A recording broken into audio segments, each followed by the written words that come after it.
well coordinated they are. My eyes go to Magnum. Yes, he's not only on the sofa, but we were praising Aura, and he has for performance on split one. Yeah, I can't wait to see what we're gonna get and hop into game. Give us some love, show some love even to your casters for this, Mitchman and Tombiz.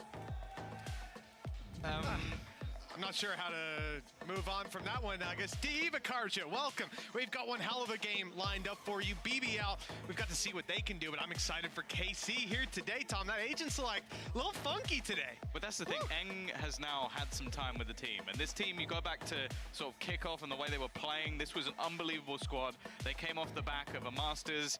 It didn't look quite as good. They didn't have enough time to cook. I'm not gonna lie, I hate saying that. It was overused. But they've come up with something pretty new. Like, not many people play Sova on this map. Not many people play Yoru well on this map. A lot of people have tried, CNED. And I'm looking to see, he's actually in the building, so that's risky. That was a risk. He rolled the dice there. He might even have heard that. We'll find out after map one. I think FUT was genuinely sat outside the door 3 seconds ago, so sorry, CNED. Oh. Yoru's great. It's either going to be CNED or Burka having words with you after this, and I don't know which one I'd rather if I was you. KC looking to take over control of the C site, but that gate crash was a fake. They haven't taken any of the space that BBL have moved to fill in with 4 players on the C site. Quick rotation. Today we have KC, BBL, and then we have KC can take this wherever they want. NAVI FUT. I think I have KC and NAVI winning today. With a bit of control, a bit of noise, and then a complete fallback. It looks like now their intent is to push this early back and hopefully sell the fake to pull these players away from the C site. For now, at least, BBL are sitting. I do because we're still on the old metal, and BBL when they played against Fnatic, I think NAVI can have like a lot of it came off the back of the some good stuff to show now, against FUT. Sort of it was like next week on like 8-11. I would favor FUT because of like all the new stuff and the new duelist. Now the position of Magnum actually has huge amounts of value as he's going to catch off Reezy. A fantastic little lurk from him. A lurking Sova is not something I think I've good said before, pistol. but hey, if it works like that, I'll happily see it again. Yeah, situational, I suppose. He was sent out to make that noise on the A site. I think alongside Narrate, they take that little bit of space, and like you said, the fake really didn't work out, but a great pivot coming out of KC, realizing that they can instead move back, having not already pushed fully through the choke point on C. Take every fight as they do. They leave Martine behind to catch the re-aggression on C when they try to move towards the door, and well, a surprise by how easily that pistol fell into their hands. 1-0, BBL left down to Classics. One investment though. It's Kushner X. He's bought himself a Sheriff. This could be dangerous, especially as the squad is moving as a unit. 4 players, a stun on Tamazi, and, well, his cage has actually saved his life. Yeah, we're actually seeing that classic 3-rifle, 2-pistol strat. Martine leading the charge, and this time they are going to walk into that A site, which is clear. Nobody here. The rotation just coming through in an attempt. It's going to be there to try and do some damage. Ultimately, though, Mitch, expectations are low. For sure. I mean, the numbers definitely do give me a little bit of confidence. Moving as a 5 or as a 4 in this case. Waiting perhaps for the stun of Pora to be back online. It's just now popped back through. They need contact. Oh, no, they don't. It's fired through with nothing to do on the back of it. The idea? Die to the spike, make it costly if they do decide to get aggressive. Thing is though, KC, they sent Magnum, he had a pistol, they sent Tamazi, he also had a pistol, and now they'll back off, create some distance. BBL will be left to fall to this spike. No orbs given over to their opponents, but a pretty clean second round from KC. Yeah, they'll be a little bit disappointed with the orbs, but other than that, it's really not that big a deal for the side of KC. I'm very excited to see sort of what else they've come up with in that break. I think, firstly, picking into this map, like, if it had been before this series, and where we'd never seen Lotus actually played by BBL, picking it would make a lot of sense. We saw them play it versus Fnatic and lose 13-11, and it was a big comeback from Fnatic, as it always is. So, I can only assume that KC would come into this going, okay, we've seen what they've got, not impressed. Yeah. Perhaps BBL will be able to change their minds about that. little bit of a mistiming on the cam with the nade exploding. Look at BBL's positions. Very heavily stacked towards that rubble fight at the start of the round, and the read is there from KC. The new target is the C site. Spike's already made its way through the choke point, and there's nothing to deny them from even getting this plant. Post plant for KC could be dangerous with these weaker weapons. Long range outlaw. Magnum wants a challenge up close. He's got the first, and Tamazi follows up on Executioner with low shields as well on Brave. He's got to be worried now seeing that outlaw is in play, although Tamazi ain't too healthy himself. If anything, though, it just gives him extra confidence to continue this fight. He may be playing the Sentinel, but he lives and breathes the duelist still to this day. For the remaining three, this retake risky, but already it's going swimmingly, in fact. Already dropping multiple players, leaving it on Terizi to try and do it all. And he's going to be able to close that out. If that was a round with maybe Spectres, pistols, or weaker weapons, I'd be like, not that impressed. But that was a full rifle 5v3 that BBL managed to turn. Yeah, and the only player that was low was the last one to fall. That was the guy with the outlaw, with the disadvantage in those kind of fights. They had everything to work with, but look at this play from Brave. Goes straight in with the shrouded step, catches two, and that just fragments the entire KC lineup. They haven't got their positions to play from anymore, and okay, we can look at that round as it should be. Good damage for KC. They come out of round 3, 1 rifle alive for BBL. That's usually a success, but we said this the other day, when the round looks so favorable, it looks like it should be yours, it doesn't really matter how it started anymore. That is a good recovery from BBL and a chance now to put KC's economy in the dirt if they win this 4th round. Yeah, I've always said that I think the best player from what I've seen from the Shadows is Mystic. I'm starting to believe that the Shadow step belongs to Brave. Because it's so audacious, the things he will attempt. Like, it's disrespectful to opponents and he should be killed. But somehow he just manages to make it work time and time again. Already? What? Okay, a three-man push just walked straight into Pora. Spike down, C. All right, cool. Yeah, I'm gonna need a replay of that one, Andy. That's slow it down. Slow it down. Slow it way down. Ridiculous. With a Guardian too? It's not even like he's just spraying by the way, it was Andaluthia Flawless, so we're definitely getting a replay. Was it Andaluthia Flawless? Oh, that is nasty! And the slowdown. Oh! Thank you very much. If you're KC, you've got to be devastated. Yes, thank you, Andy, for that one. But what a ridiculous response from BBL. He knows. That's 2 rounds now off of individuals popping off. I want to say that one of the critiques I had of BBL when it came to the attack side of this map came to Pora. I remember those last few rounds, I think he got in his head a little bit. We saw him aggro peeking with the spike. Some silly mistakes. But on the defensive side, he was unreal. And we saw that throughout the series versus Fnatic. So I think for him, he does sometimes try and put the world in his back from a supportive role, but that's the reason why. He can make it work. Belayed rubble aggression, but now they've got the control. BBL start the rotates. 2 players on the B site, 2 ready for this aggression on C. Kushner's got a good position with cages to cover his fall back. And Elite, he's on cam right now. He's just letting them see him. Martine's done well to find the first, low on HP, but still able to follow up on a pour. It's getting a little bit scary. Reezy and Elite step up, but they're dropped again, and with Shin onto Elite, we're left with Brave and Reezy locked out of the site.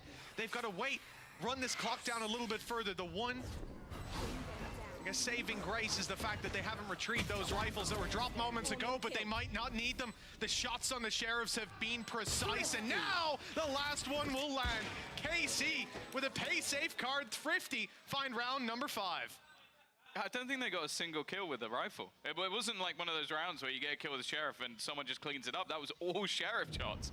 Every single one of them, as pure and thrifty as you're ever going to get. And just ridiculous shots from Martine. Someone that you're always excited to see back and playing.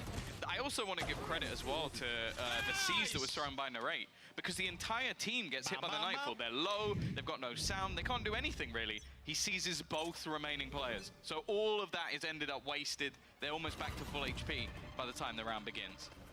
Again, we see the same carry on towards Rubble, reveal, nade, and now space taken. 1 man left behind to hold the control, and a boom bot sent through to make sure they're not crossing behind the smoke. At this point, BBL, and you can see it, look how passive the A control is. A player way back towards the stairs. they're content that KC have been funneled towards the majority of their forces, which, as you can see, are sat outside C. But the reality is, this trap play and what could be a stun, paranoia on rubble, or sorry, on mound, combined with the trap wire that's there, is being completely avoided. KC are filling back in that space on A, and the challenge will be for Kushner, but he does have a showstopper. I think that's the thing. They have the showstopper for a retake. I can only assume, well, maybe he's just going to chuck it in, but I kind of hope that it's more set up so that they can get back into position and get that opening kill on the retake. The thing is, he might have a timing hit. Tomaz, yeah, they don't check it. They don't clear it properly. Now the showstopper's going to come out. It will deny the plant a little longer, and it's given time to Reezy. It has. It's bought some time. Pora doesn't need to move either. Tucked in his corner. That should be a free kill onto Magnum, who's actually checking it. Good read by Magnum in this situation. They've got a plant and a 3 versus 4. Not a bad recovery. Showstopper already used to no avail other than running the clock down, which now doesn't seem to matter that much.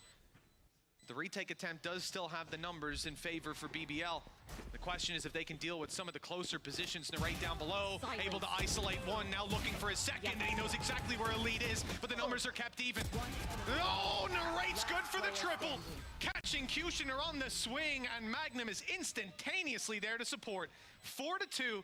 Great response from KC, and their money was left in shambles, but they managed to make it work. Let's see if BBL can do the same. But the thing I like about that as well from Magnum is he has the Hunter's Fury. There's always going to be that thought in the back of your mind of, I can just run and just try and play this from afar. But with the amount of players that were left, the better decision is to play with your teammate. Try and support Narrate in any way you can. You get the information. He's actually spamming to try and deny the repeat from his opponents, and then just goes through the smoke to trade. Playing with his teammate rather than trying to use an ult while his teammate's fighting in the mix of it. Yep. KC, those good reads. I saw in the replay as well, Magnum had seen the barrel of Pora, an unfortunate scenario. Trades early though, not too bad for BBL. Still the rifle on Kushner X. And the big issue is that they've got all their ults. Tomazzi had his as well before he died. There's a 5-ult round going into an anti-eco. If they lose this one, it would have to be a miracle, and miracles are striking! What is that? Another pay safeguard, Thrifty, coming out from BBL, and okay, let's give credit where it's due, coming out from Kushner. Yeah. He had the one rifle, he was in the right position, but finding that amount of value was sort of out of the question. 1 or 2 maybe, and then the pistols could fire in and the chaos could ensue, leaving BBL with the success of the round. But my goodness, they both line up perfectly. It's even a collateral through Narrate that took down Shin. And wow, we have a round, a game of Thrifty so far. BBL right back on the horse, and it's KC left with the weaker weapons, a Guardian, a Stinger, and pistols. But they have, as you said last round, they've got 5 ultimates to work around. Still, which ones of those ults are going to win you around here? Brave has been a rat in these positions every single time. The utility thrown out hasn't cleared him. It's not even come close. He's free. And he's not going to fall back. Of course he's not. Like, Brave is so confident fighting these angles. If you can do it versus Fnatic, you're going to believe you can do it versus anyone. And there's consistent supportive utility being thrown out as well. Not been able to catch him, still surviving, still causing issues, finally gone down, but there has been trades. Tomasi's done well.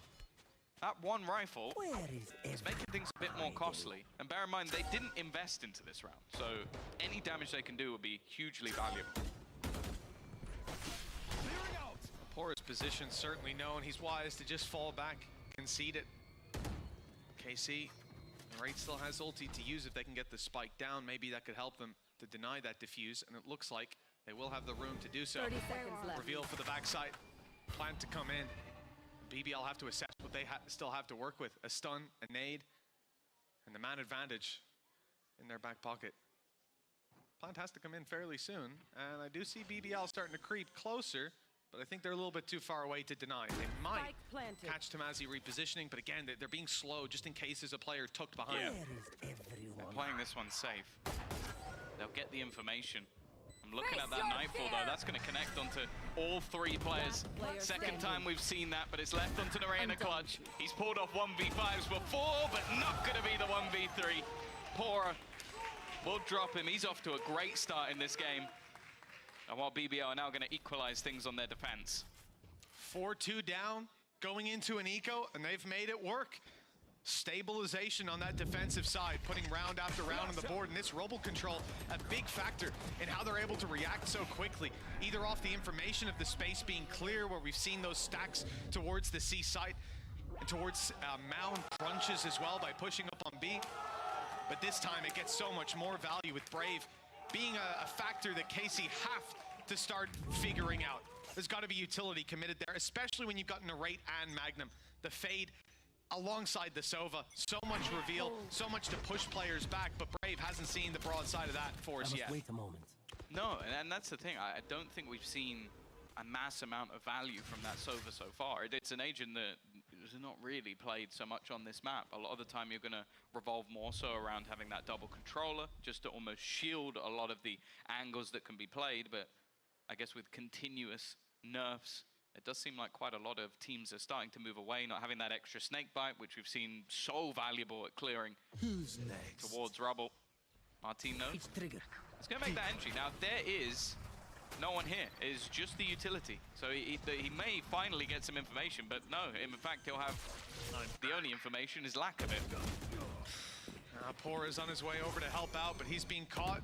The two-player B-lurk, not quite anticipated in this round, but they didn't need those players with all the space. Braves on the quick rotation, not going to risk being picked.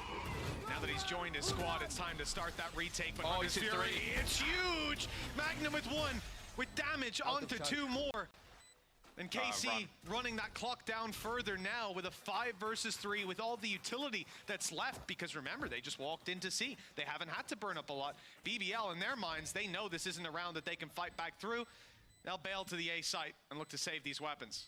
Yeah, I think as well, it's just that late ult is already going to cause you issues, but losing Pora is the bigger problem. He's been great in the retakes just individually, but also it's that supportive utility. He can throw those stuns through, they can clear angles with the aftershock, and even just having those pop flashes. You don't really have that anywhere else other than Brave.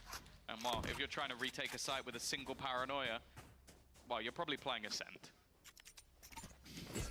It's a fair call. Yeah, I think they made the right call. They had the right idea. As we move into round number 10, they've got the ulti advantage. Fade alongside Breach. A lot to push them back. And so far, the main win condition, I suppose, has been just taking that rubble control. BBL committing 4 players to it.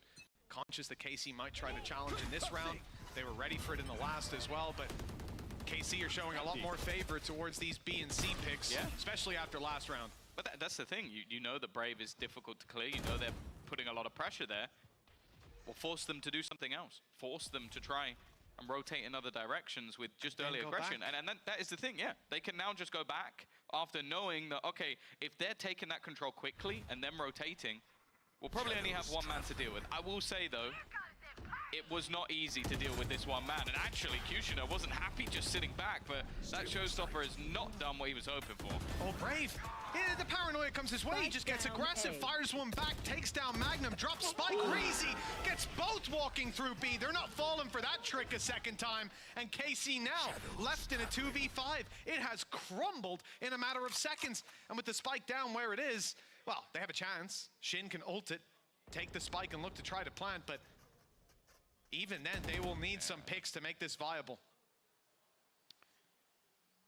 And BBL are reacting. They're giving up the Spike. They know that that can just be taken by the ult 30 seconds left. KC want to go for it. And to be honest, Tom, that's a pretty big if right now. Yeah, I think it may even just be wanting to have more of an opportunity to catch those players.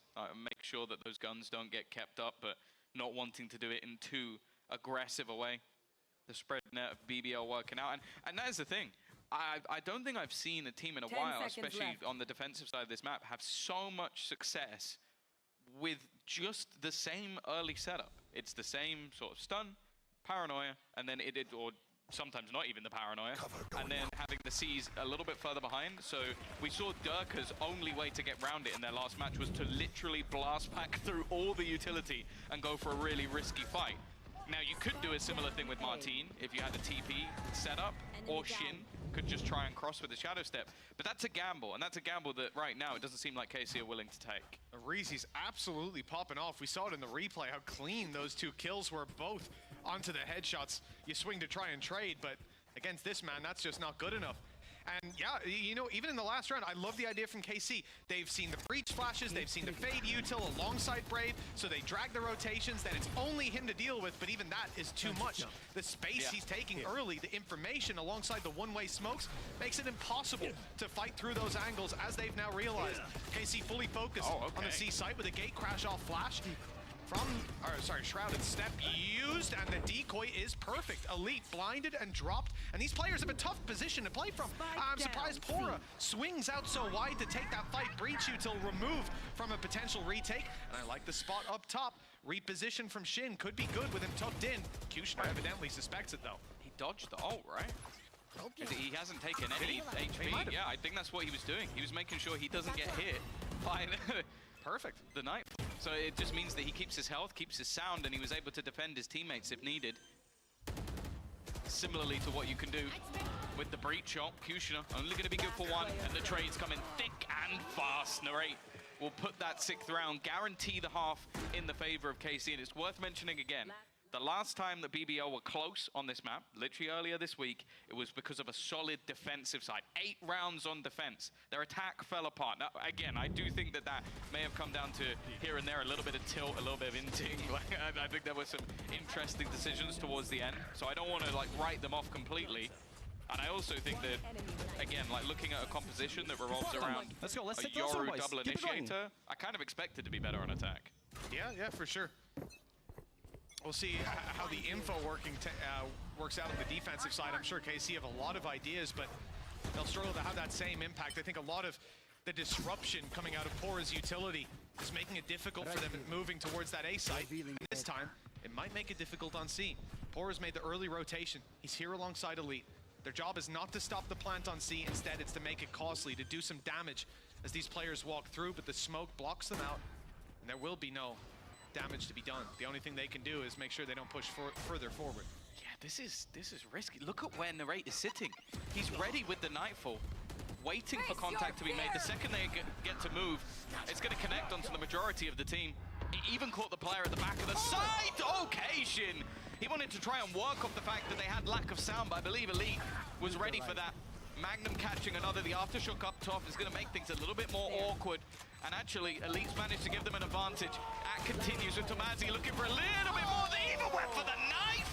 Okay, but it doesn't matter. It's Elite to do the work. A bit of a quieter performance from him so far, but that was a comeback round. I love the just a pizzazz on Kushner to pull out the knife in that situation. He knew he'd got the teammates to trade it. Could have gone awkward. But yeah, it really it didn't get awkward. It's all good. Especially Tomazi. Like, he's the guy where I'm just like, him and Narrate, I'm like, okay, there's like a 70% chance he is the headshot you had your teammate. Yeah. Yeah, the fact that Elite had his sound about him, his wits about him, that's what gets them across the line. Another, I missed that in the moment. Utterly ridiculous shrouded steps So he coming went out of for Brave. Shorty, missed both Shorty and then went for the knife. I didn't realize that. If at first you don't succeed, try and then pull out the knife, I suppose. 6-6, BBL, decent first half. Hey, they started this out with KC picking up the pistol. They were 4-2 down, facing into an eco. This could have been a big opportunity. It was a big opportunity for KC to build up rounds, but no lead. No way to separate these two teams in the first half, at least. Yeah, we'll see if in the couple of days they've had, BBL managed to make improvements, but that's going to help. An aggressive push from the side of KC, and Elite is more than happy to just disengage. They'll take the man advantage all day long on this attack. Take the weight off the shoulders of Kushner a little bit. And for the defense, well, it's more of a scramble. 2 players running back towards A, just trying to guess where BBL are going, and they have not guessed correctly.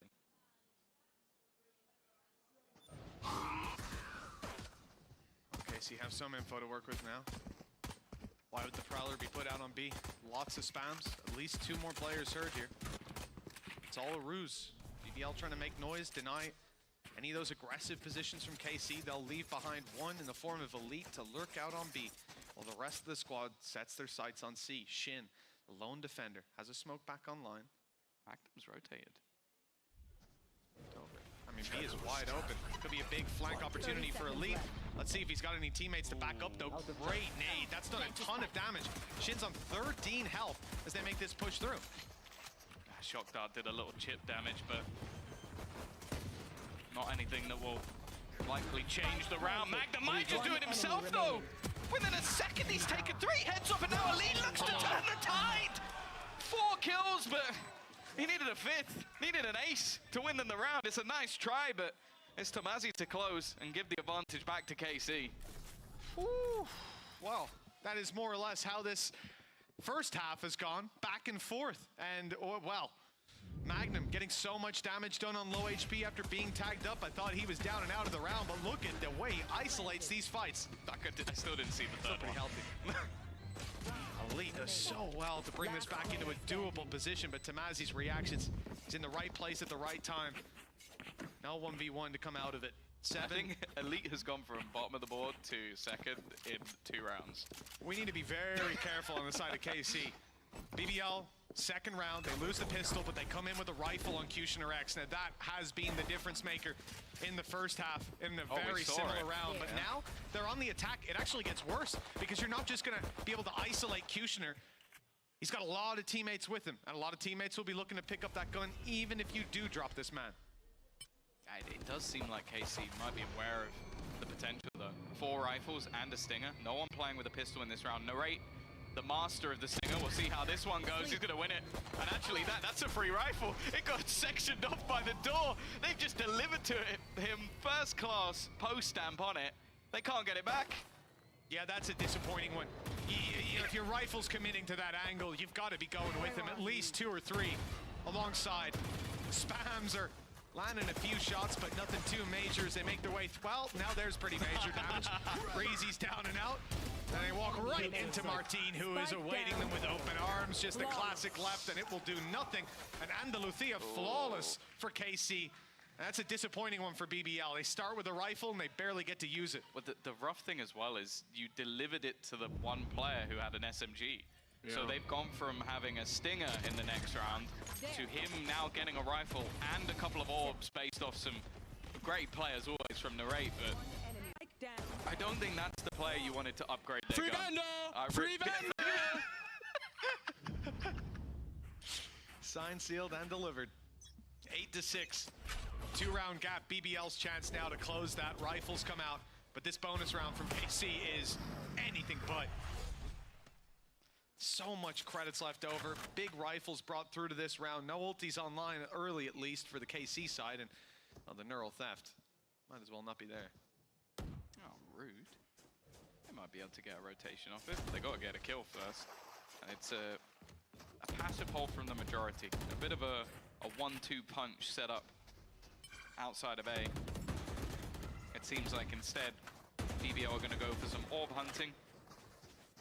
Try and get closer to that showstopper, but they won't be online this round unless, well, Kushner has already won the round. I am looking at Martine's position. It's a one and done, but that's something you can get away with on Yoru, and I love the cam. The cam is a setup just for him to peek, get a single kill, and fall away, and they'll be none the wiser. But the around the world continues. After not seeing anything, BBL haven't really pulled any rotations or utility. And with a paranoia in hand, this is looking like a dangerous push. What? That was blind fire. Yeah. Straight through the smoke with a bulldog. One man down already. BBL on the way through will find nothing. Kushner X dropped and Shin. Okay, he doesn't get his ones, but Narrate's right there with a wall bang through a cage. 12 seconds left. The spike not on site, and they need to pick up the pace.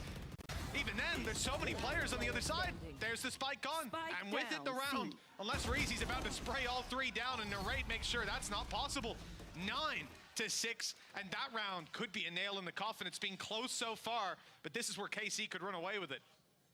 Yeah, and again, it seems like the same problems for BBL on their attack. Like the defensive side, it shows some life, good at aggressive takes of that A side, but when it comes to this side of the map, the thing is, like, his spray through is because they put a cam through. Yeah, of course. So he knows there's going to be someone on the other side that is standing still.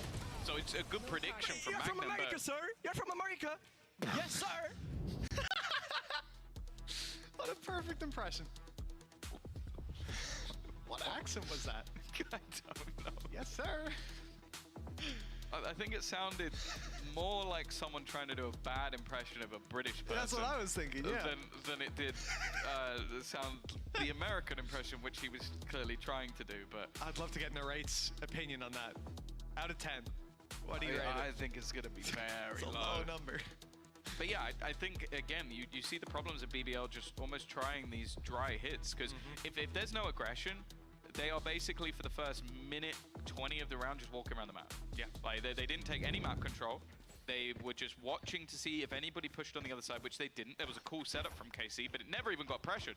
No one even went towards rubble or made any sign that they were going in that direction. I think they still had spots over B as well, so they didn't have to risk anything. And then it's like, okay, now you're going to try and run through utility that hasn't been baited out. It's not going to work. I understand why they expect the aggression. This composition for KC, there's a lot you can do to reveal spaces, see where to push up, where to grab that early control, and maybe a reaction to that is to just sit back and wait for them to do it and pounce. That opportunity not presented in the last few rounds. Now they look to make their own room. The B site, a lot of utility thrown towards it, but doesn't look like they're convinced about that hit just yet, and rightfully so. You say that. Look how much utility's already been used by the defense. They throw out a prowler and then use the drone to make sure it's clear. So I definitely know there's no one on this side, but I guess that's better than what we saw in the last round. Like, BBL have at least been able to remove some of that utility. The problem, though, is that for KC, you expect more of an explosive round because of the weaponry. So you're going to be a little bit more preemptive with utility than, say, they will in the next round when it's full buy. Especially off a pause as well. That's where they might try to read into some. He hit Elite with that. That shock dart smack bang in Elite's face. Maybe it was the body, but it doesn't make much of a difference. Only for style points. Tamazi, another spray coming through, and it is Elite that's going to be dropped inside the smoke. Narrate was waiting, and he's even got a buddy. They don't know about him. Oh, this is a disaster. Next to nothing found. A bit of damage onto Magnum. It could have swung the other way, but KC had control of the reins. Now double digits found, 3 away from closing their map pick, and BBL finally get rifles back out. Yeah, it doesn't seem like yet we've seen much of a change. Ooh, what? He started running to the right with that last shot, and it went through the wall to connect on the head. Easy. Look at that. Thank you again, Andy. Yeah, look at that. That's ridiculous. Well, you can't account for that as BBL. Just unlucky. And now, oh, now it spices up. The big boy is out. Narrate's pulled out the Odin. And here's a chance for him to do big damage. Players around rubble. Every time I hype these up, the Odin gets nothing. But I'm feeling it this time. I hate that they've all walked away from this angle, Tom. I was very excited with Odin and 4 players on the choke, but I'll keep going. well, he might get Brave, Tom. Brave's behind rubble. You never know. Oh, go on, keep going. He's still behind rubble, Tom. You have to watch out for that Odin. This is a great round. Fantastic commentary. I can see why they pay the big bucks. Oh, they're going back. Oh, Hold on. This could be it. This could be it. He also has a reveal to work with. there's going to be a Reddit thread just called Check that the hunt up top. worst commentary ever in Valorant history. No, well, when he and gets, it'll just be this. When he gets 4 kills with an Odin, Tom, you're going to look very silly. Here he goes. That's the first. That's the second. Let's go, Narrate. I know exactly. Shredding them through the walls, and this buy round for BBL decimated as a result. He's even got a chance for more. Look at that damage, Tom. You'd be silly to have doubted it, wouldn't you? 30 seconds left. Oh, keep going. There's no one near him now, Tom. There's no. Ran out of steam. So have you, I think. Oh, no chance are easy. There's a couple of players waiting on the other side of the smoke. The worst round of VCT commentating concludes as we go back to our regular broadcasting. 11-6. Oh, Marty, don't buy an Outlaw as well. He'll have an absolute field day. Look at him. It's terrifying to play against that. And you see exactly why. I know that Jackie wants to, like, he wants to voice an agent in CS. Oh, does he? I've not seen anything about that. Do you want to voice a gun? Is that your goal? If they need a skin, they need to, listen, It needs guys. to be the smallest gun possible. No, I was going to say an Odin skin. No. Oh, Just okay. a new gun that's really... Oh, dear.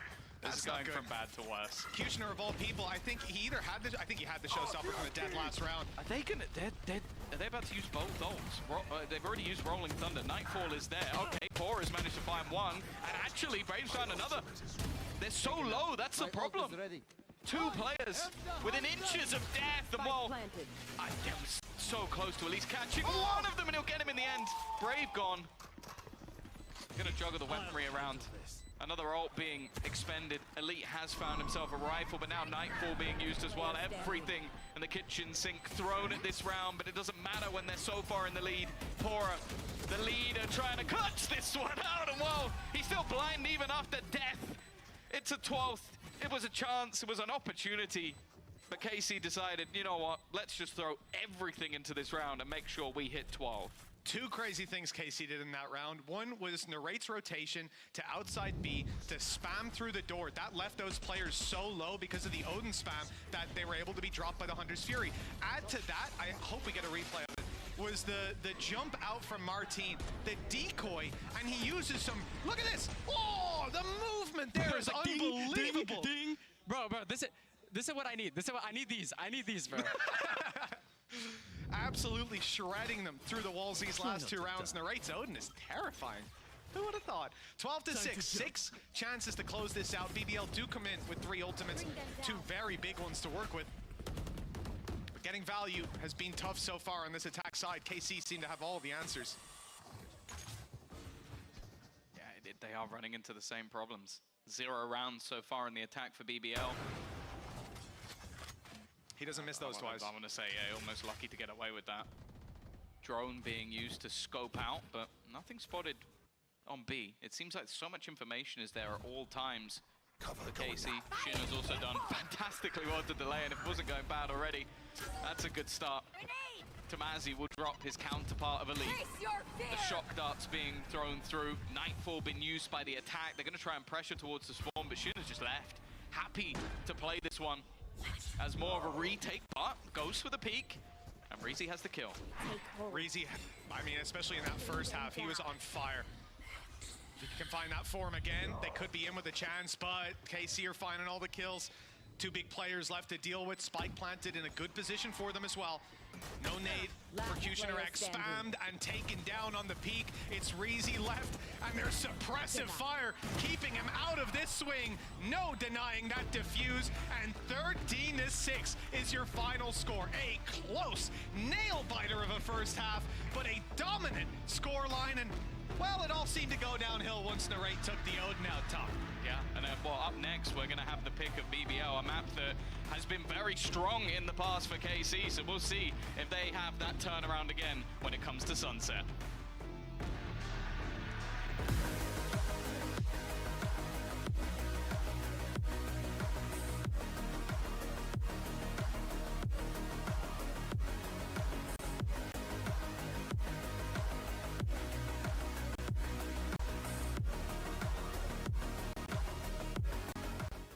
I know a place that will break you into 1,000 pieces. Stay away from them. Stay away from Lorca, Paco, and Picasso. Don't ask about Lola. Ay, Caballo Grande. Ay, Dolor de Nieve. But, in spite of everything, it occurs to you to visit Andalusia. Don't say I didn't warn you. Be careful of the Andalusian crush.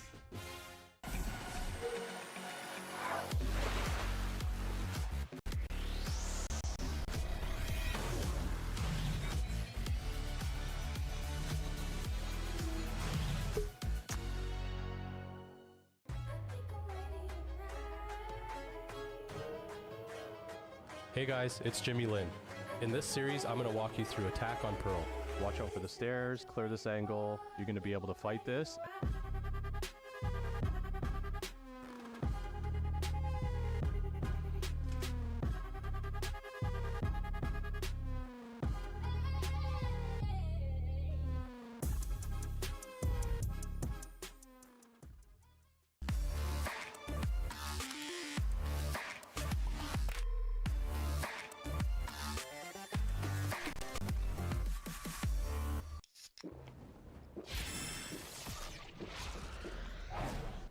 Red Bull gives you wings.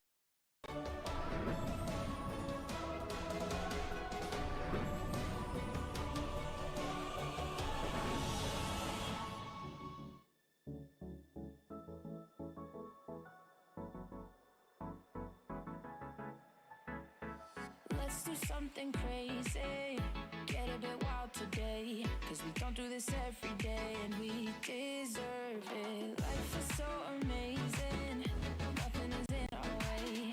Baby, let's fly away. Do you feel it? Is your heart rushing the way my heart's rushing when you take it all in? Baby, this is where we come alive. Do you feel it? Take the world by storm, just you and I. Can't believe it took so long to realize what makes us come alive. Oh, what makes us come alive? Let's break some rules. No, we don't always have to be good. Don't always have to do things that we should. We'll feed the fire. Let's see it through and let go of what's holding us back. Just light it up and we'll burn through the past and take it higher. Is your heart rushing the way my heart's rushing when you take it all in?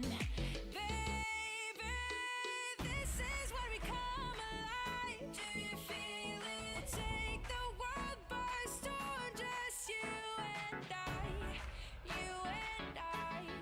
Can't believe it took so long to realize. This is where we come alive. Do you feel it? Take the world by storm, just you and I. Can't believe it took so long to realize what makes us. This is where we come alive. Do you feel it? Take the world by storm, just you and I. Can't believe it took so long to realize what makes us.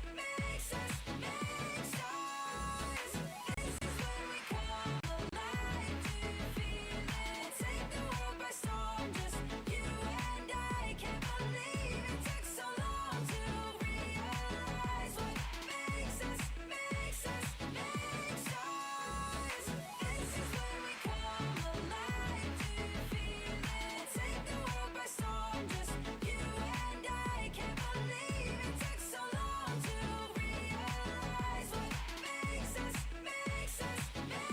Do you feel it? Take the world by storm, just you and I. Can't believe it took so long to realize what makes us. This is where we come alive. Do you feel it? Take the world by storm, just you and I. Can't believe it took so long to realize what makes us.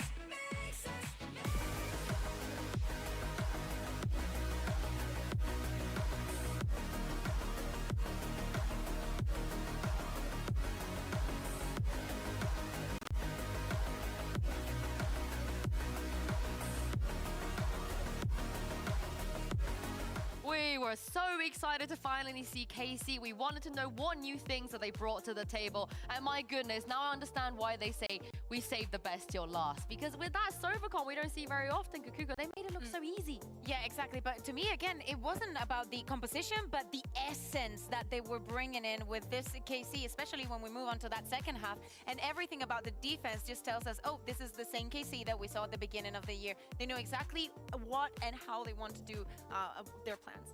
They really did, and then especially on Lotus, which is a map where Karman Core looks so comfortable. But then you talk about BBL, the fact that they hadn't played Lotus until now. We saw some really cool ideas coming out from them as well. If you look into this replay here of round 9, you saw how BBL were pushing for that A main rubble control, trying to push them into some sort of trap setup, force them to funnel over towards C, where they're looking to play that retake because they do have that Rolling Thunder online for Para, knowing they're trying to play a bit anti for that dimensional drift. But Martin finding that space there in towards CT, and Para also getting taken out, eliminating the fact that that was now an option there for the retake for BBL. You then see Magnum just completely denying eventually that that space here over towards CT on the C side with the Hunter's Fury in just a moment with the information, while Martin is delaying them in that case. Yeah, and we love to see this kind of like small plays because you see that everybody knows what they have to be doing. There is no like rushed decisions. There is not this moment of I don't know where I have to do or how do I have to react onto that. Because actually BBL was very unsure in how they were doing things on their defense, right? That's what the reason that we could see some of these things, but we did not see it on the other side when Casey was defending. I'm glad you mentioned those small little things because we saw something else in the second half as well. Very, very smart, ratty, everything that we love about what Cypher players can bring to this map, essentially. But this is the thing you guys mentioned. Casey, there is just a still good old Casey that we know and love. Yeah, exactly. This with the Odin that is, you know, half disgusting, half the best gun in the game, as Mitch would say. It is the best gun in the game. It is the best gun in the game. But is this small things? And as I say, everything is so polished already. I understand that after this map, we just get the same feeling that we've been getting the entire year from Casey. We really are, and I know that there were also questions about the Sova coming out there from Magnum, but ultimately the ideas were still there nonetheless. The KC team is always able to step up, and it was unfortunate to see BBL going into that second half. That's what we were talking about during that map select, the concern of them having attack second. They wouldn't manage to get a single round once they swap sides. Well, let's take a look at Reezy here in the AIM Labs warm-up because despite losing, he had a great start. He was still shooting. I felt like he had a solid performance, and I feel like it's also somebody that has what it takes on the side of BBL to bring them back into a winning position. Oh yeah, and thinking about the head-to-head, right? When we're talking about the fade, he was on the losing side, but still, as you're saying, at the beginning of that entire game, he gave BBL a lot of security, a lot of, you know, a sense of how to react to what Casey was doing. He really did. And I think the difficulty on attack for BBL there as well is the fact that they typically are looking for that rubble control, but when the defenders aren't looking to actually contest that space, that's when they kind of have troubles with their plans because they're not being given as much information, they're not able to draw out as much, and that's where we saw the struggle. But now that we're heading over to Sunset as our second map here, the choice for BBL, I feel like this is pretty shocking to see them pick into at the same time up against a Carmine core who I felt like set the meta on Sunset at the beginning of the year. I reckon BBL has something up their sleeve. It feels like everything they've done so far is really intentional. You know, they're not just doing things and making decisions willy-nilly. Hear me out. We could be thinking of a mirror composition. I don't think so, especially if Casey is willing to go for the Sova in Lotus. It makes a lot of sense that they want to do it here on Sunset as well. The double spotter, the double info that you can have with this kind of agents. If this is the route that they want to take for this split, I think it could be a very smart decision. Well, let's take a look at Agent Select now. I want to see some neons on this. We won't, but we will see double duelists coming out of KC. Okay. Narrate's going to be slotting into that jet, so a really big change from the get-go that we typically see him playing on this map, but we're really going to be looking towards how they synergize with Magnum and Shin with that, of course, and then for the side of BBL there, Kakuka, nothing too different. Yeah, nothing that is extremely different. Yes, they're not going to be playing with the KO. It's just going to be power on the breach. But with KC starting on the attack, playing that double duelist with how fast the executes are with Omen, Breach, Jet, and Raze, everything is going to be about that first half. BBL has just come after a defense where they couldn't defend anything. Well, BBL, they chose this map. Mitch and Tom, we got to see just why they wanted this and see if they can even take us to a map 3. After that first half performance, I'd be pretty confident in a map 3, but KC, they got the wind in their sails and they went over the horizon. Now we're on to Sunset, and we'll see if they've got what it takes to close this out 2-0, or if we're gonna need split to split the difference between these two teams. Yeah, this was a map that I think that KC really sort of made their name on and then got discovered a little bit. I think teams started to realize a lot of what they were doing. I would say they were the maestros of like running that gecko and really making it look good. They've moved completely away from that though, and not even having I would say an information finding initiator is really interesting. It means that especially on their defense, they're gonna have to be quite aggressive, but it could be due to that attack side half, just knowing that with that last map, that if they get it right, they could absolutely blitz BBL. We'll have to see. Some element, though, you have to hope that this is what they planned coming into today as well. You never really want to see those last-second pivots. KC's already using their stun to get up aggressive. Narrate, oh, the frenzy's doing him dirty. But he still got damage done with Magnum picking up another elite. Dropped right after. Easier fight with the assist coming in from Narrate. And now the advantage, 4 versus 2. I was worried to see Martin still wanting to get aggressive, but he has backed off. And now the post plant inside of main. Although Martin is making it too. I thought he's deciding on it. Looks like he's going to stick around a little bit more of an aggressive position outside the choke. I guess just at this stage, a 4 versus 2. A little bit of utility, but it might have just been a plan if they try and smoke off, go for that defusal. A wraparound coming in from Tamazi, but it may not even matter.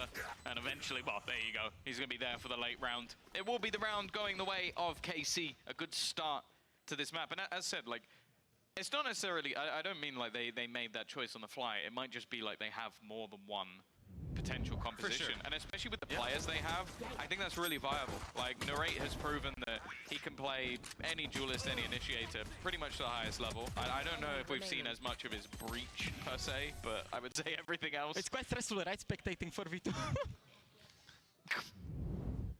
But ultimately, for the other side, I feel like one of the criticisms I've always sort of had for BBL is a lot of the time you don't see big changes for their compositions. They're quite standardized. In this case, for example, you've got rid of the KO and you brought in a breach on Pora. I don't think that would have been the hardest thing in the world to predict. Yeah, or to react to, right? In terms of expectations round to round of how you're using that utility. That agent is fairly well known. BBL. It is that agent of breach that's going walkabouts, pushed up on mid. Looks like contact's about to come through, and it is the pistol that he faces at first, lighting Magnum up, but the support is there. KC moving as a blob in this round with Tamazi left to try to find space on B. He's done a great job of that. I actually think, just going back to last round, the position very close to where Tamazi currently is in that corner, I think Martin stayed there so that he could slow down any re-aggression from BBL and buy time for Tamazi to get around on that flank. Because the second Tamazi seemed to have the timing, he fell back, they waited for it, and then used their utility to react to the push out. I love the way KC think. They're a very fun team to study in terms of their reactions. And even here, the first man into every fight is a different guy. So the HP is chipped away, and that player's left in the back lines for someone else to go forward and take the fight. Add to that, even if they lose a player or two players are on pistols. So an Andalucia flawless either way, and there was still plenty of room for error there. Yeah. Now I want to see what BBL have got planned, because ultimately, you have that breach. A lot of that will be based more so around delay. You've got a lot of information coming out of Reezy and Elite as well to try and work out where this push is coming from. But this composition that KC's running is much more of a dive comp. It's one where you're basically going to get information around the map and then aggressively go in one direction, normally as a squad, maybe leaving one player as a lurk. Interestingly, Magnum being on the other side, though, might just be a ruse to try and keep them in. As the rest of the team, they're just diving straight in. A little bit too quick for BBL to do anything about, but they stand back, wait in this firing squad for the players to come through the choke. And once they round that corner, headshot angles, but it's nothing but headshots for BBL. Shin's left alone, 1 versus 5. An ace clutch needed. Good start by taking down Brave, but now they know where he is, and the reaction will be swift from BBL. 2-1. A good bounce back in round 3. Yeah, no, a really solid hold from a spot that, again, when you don't have that early information and it's just 2 players on the site, you don't normally expect that to go as well as it did, but just an incredible hold coming out of the back lines from Elite and Kushina. Just the 1-2 punch this team. These are the 2 players that you really look to have those standout individual performances. As said, split 1, Elite was joint highest rated player. He was impressive all the way through. Bit quieter in the first couple of games we've seen from him, but there always seems to be a moment. When they were grouped up for the first fight, the stun sent through, but plenty of players not caught by it. KC with the advantage. 4 players shifting back, reuniting with Tamazi. Now they've got the numbers to work with. They're happy to take this somewhere else. Thing is, aggressive position out of Pora, he's spotting. No further re-aggression, no space taking, no utility. And if they're not capitalizing on that pick, it only makes sense that they're going to the other side of the map. The rotation read, as Reezy, previously an elbow, now will be here for the B site hit. Some supportive utility will go a long way to helping hold on if there's still players to support. Reezy has to step up himself. And alongside Elite, they do a good job, leaving Martin on 15 health. Although with his headshot percentage, that might not matter too much. Pora. The other problem is that even if he takes down Magnum, you know that showstopper is a safety net for them. Yeah, especially when he needs to defuse, he can almost just martyrdom straight onto Pora if needed. And once you tap that, there's no way to escape the showstopper's wrath. And it would have to be such an immediate kill, and well, Martin is not slow on the reactions. Look how passively they're playing as well. They know that Pora is going to try and isolate one of these battles, try and go looking for one of these players. By the time he does it, the clock might have already gone. He'll get the first for free. Expectation is there, but as you said, Martin does not miss when it comes to those headshots. Another round on the board, showstopper even saved. And it's going to be a 3-1 lead now for the side of KC. 3-1 lead, facing off against actually not that bad of an economy thanks to BBL having a flawless round earlier on. Yeah. But the problem will be the fact that that showstopper wasn't used. Free entry for them.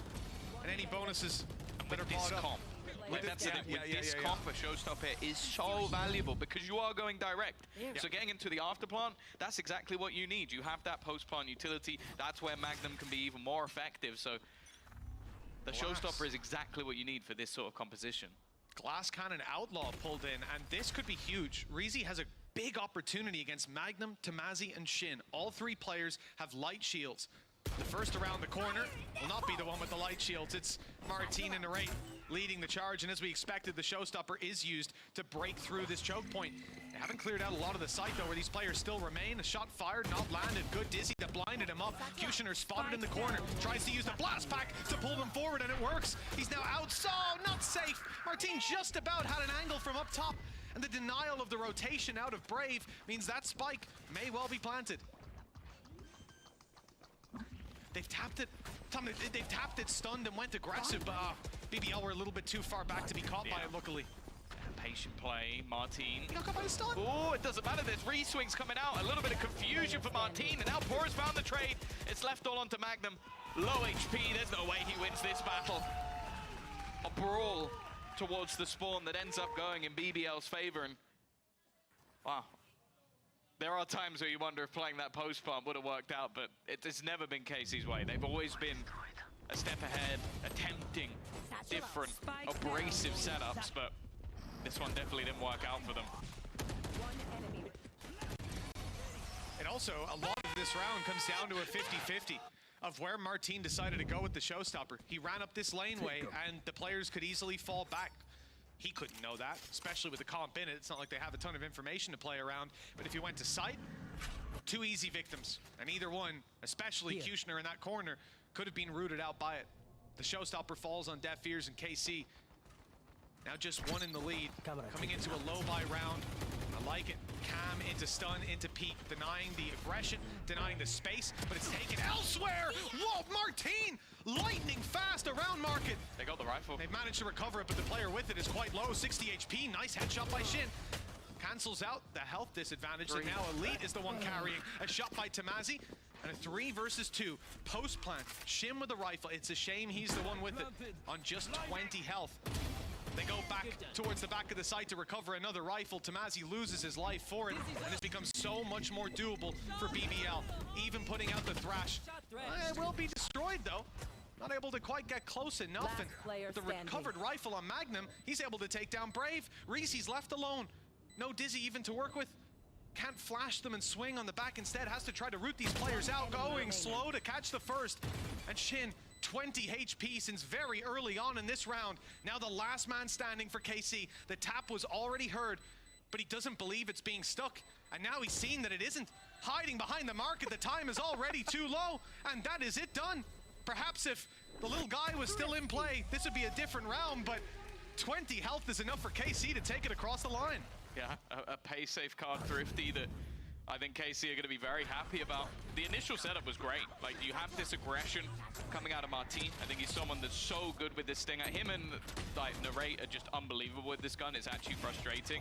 But even then, some of the fights looked very favorable for their opponents.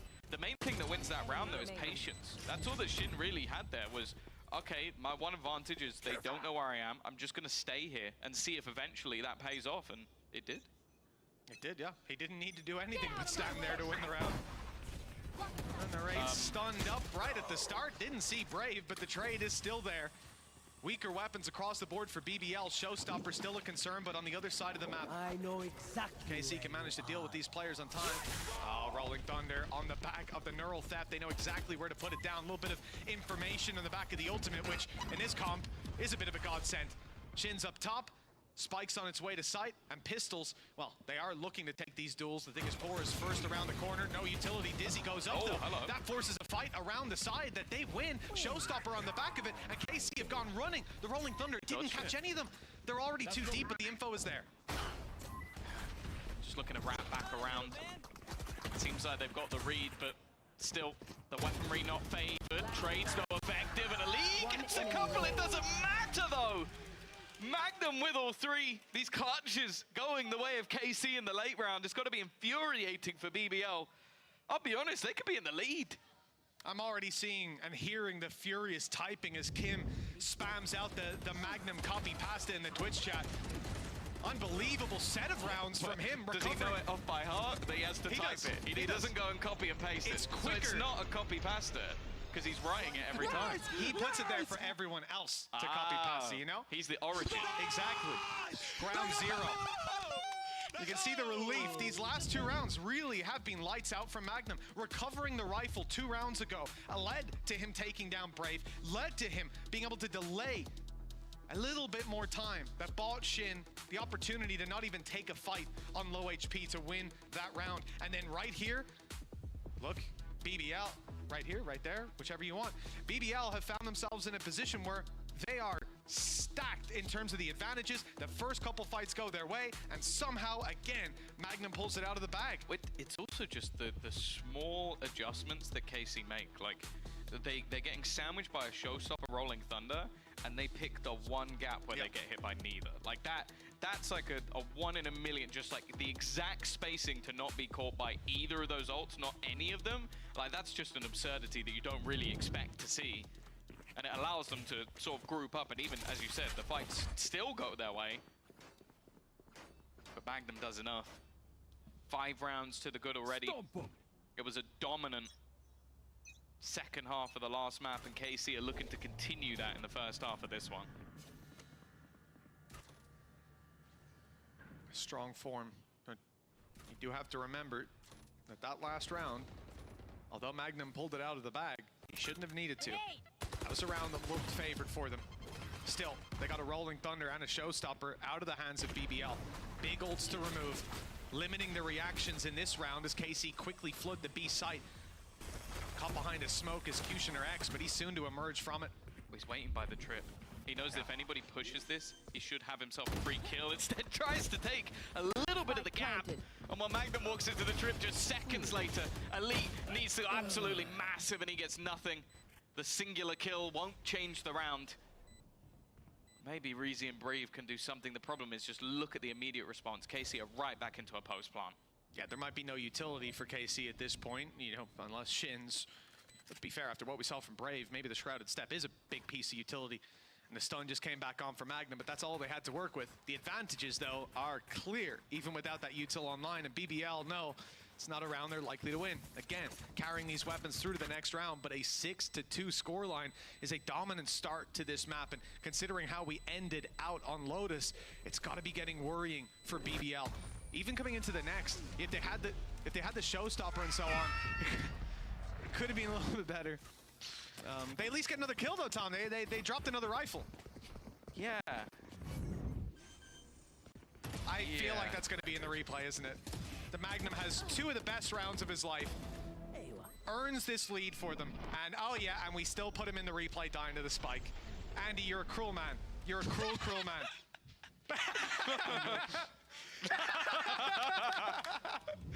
I love it. Oh, throw him right under the bus. They're gonna do a 4-round review of that later. So this is why, Magnum, you don't stand too close to that wall. Oh, he's in. He's right in. Martin's pace in some of these early rounds, Tom. You did say they'd have to be a bit more direct, but this is frankly a bridge too far from what I expected. And this up against the light buy as well. They're going right in against Pistols. There could have been so many players on that site. And well, even though they've lost one to an aftershock, that's gonna be it. This is getting cleaner and cleaner as the rounds go on, which is not a sign you want if you're a BBL fan. This is getting dangerous. And bear in mind, this is a map that they brought it to. As I said, like, historically, they're fairly even on it. They've managed to beat Heretics, beat NAVI, lost to GX in the most recent game they played last split. And it's been a bit more up and down for KC, but they played a ridiculous amount in that early season. The teams were able to watch. They've now switched things up into, if anything, a slightly more basic composition, a much more straightforward attack side comp. And it's going swimmingly. Finally, that cam is broken at the start of the round. Something for BBL, but the aggression, the speed, again, catching them off guard. Brave was dominant on the defensive side of Lotus. There wasn't a battle that he could lose. At times, KC seemed to have just come to the conclusion, Brave is A, go anywhere else. But here, they've dealt with him every single time. There. The showstopper from Martin, he's going to fire it blind. He's going to wait right till the last second, just buying them as much time as possible. And even though it doesn't get a kill or even damage, they're in a 5v4 afterplant as a result. It's kept them back for much longer than they would have wanted. A kill will get them the information, but post plants, so many different angles. Shin waiting, playing anti-flash, knows that there's a breach and a potential Dizzy to come through on the other side. Narrate will get one, but the trades are fine, and Martin! Well, we've spoken about his headshots throughout. The Elite will finally put him down, but again, it's just too little too late. 8-2 now for KC. And honestly, I think they might be breaking the records for time to kill. Like, I think those stats are something that can definitely be measured. And honestly, I think that for the last couple of rounds, they're on like 5 or 6 seconds for them to get an opener. Yeah, no, especially in the last couple rounds, that is bang on. Martin blast packing in, Narrate. I didn't even spot, it was so quick, whether he used the dash to get there or not. But irrespective, it caught them off guard. And Brave. And they insta-paranoid the left side so that nobody could swing alongside him as well. I didn't even catch that. That's there's so many disadvantages in those early duels facing off against KC. This is a much slower approach, but the slow approach might be telegraphed. I do see the spike moving back, but from BBL's perspective, they're all in on this being a play. I've even blocked out one of the players with that zoom. There's 4 on B. It's already been 25 seconds and we haven't seen a kill. What a joke. What a slow game. Yeah, pick up the pace, lads. Instead, it's going to be mid-control. Now, the doors being immediately closed, TP might have given them information. It seems like Brave was trying to spot, but he doesn't actually stick it through. Now, Narrate is just trying to sell this as a ruse, and you know what? The ruse is going pretty well. There is currently nobody on the A site. And you might think, oh, okay, well, do they have a Rolling Thunder? No. Do they have a Showstopper? No. Do they have a Thrash? No. So this retake is not going to have any of those bonuses, and it is only getting worse as the seconds go by. There. 30 seconds left.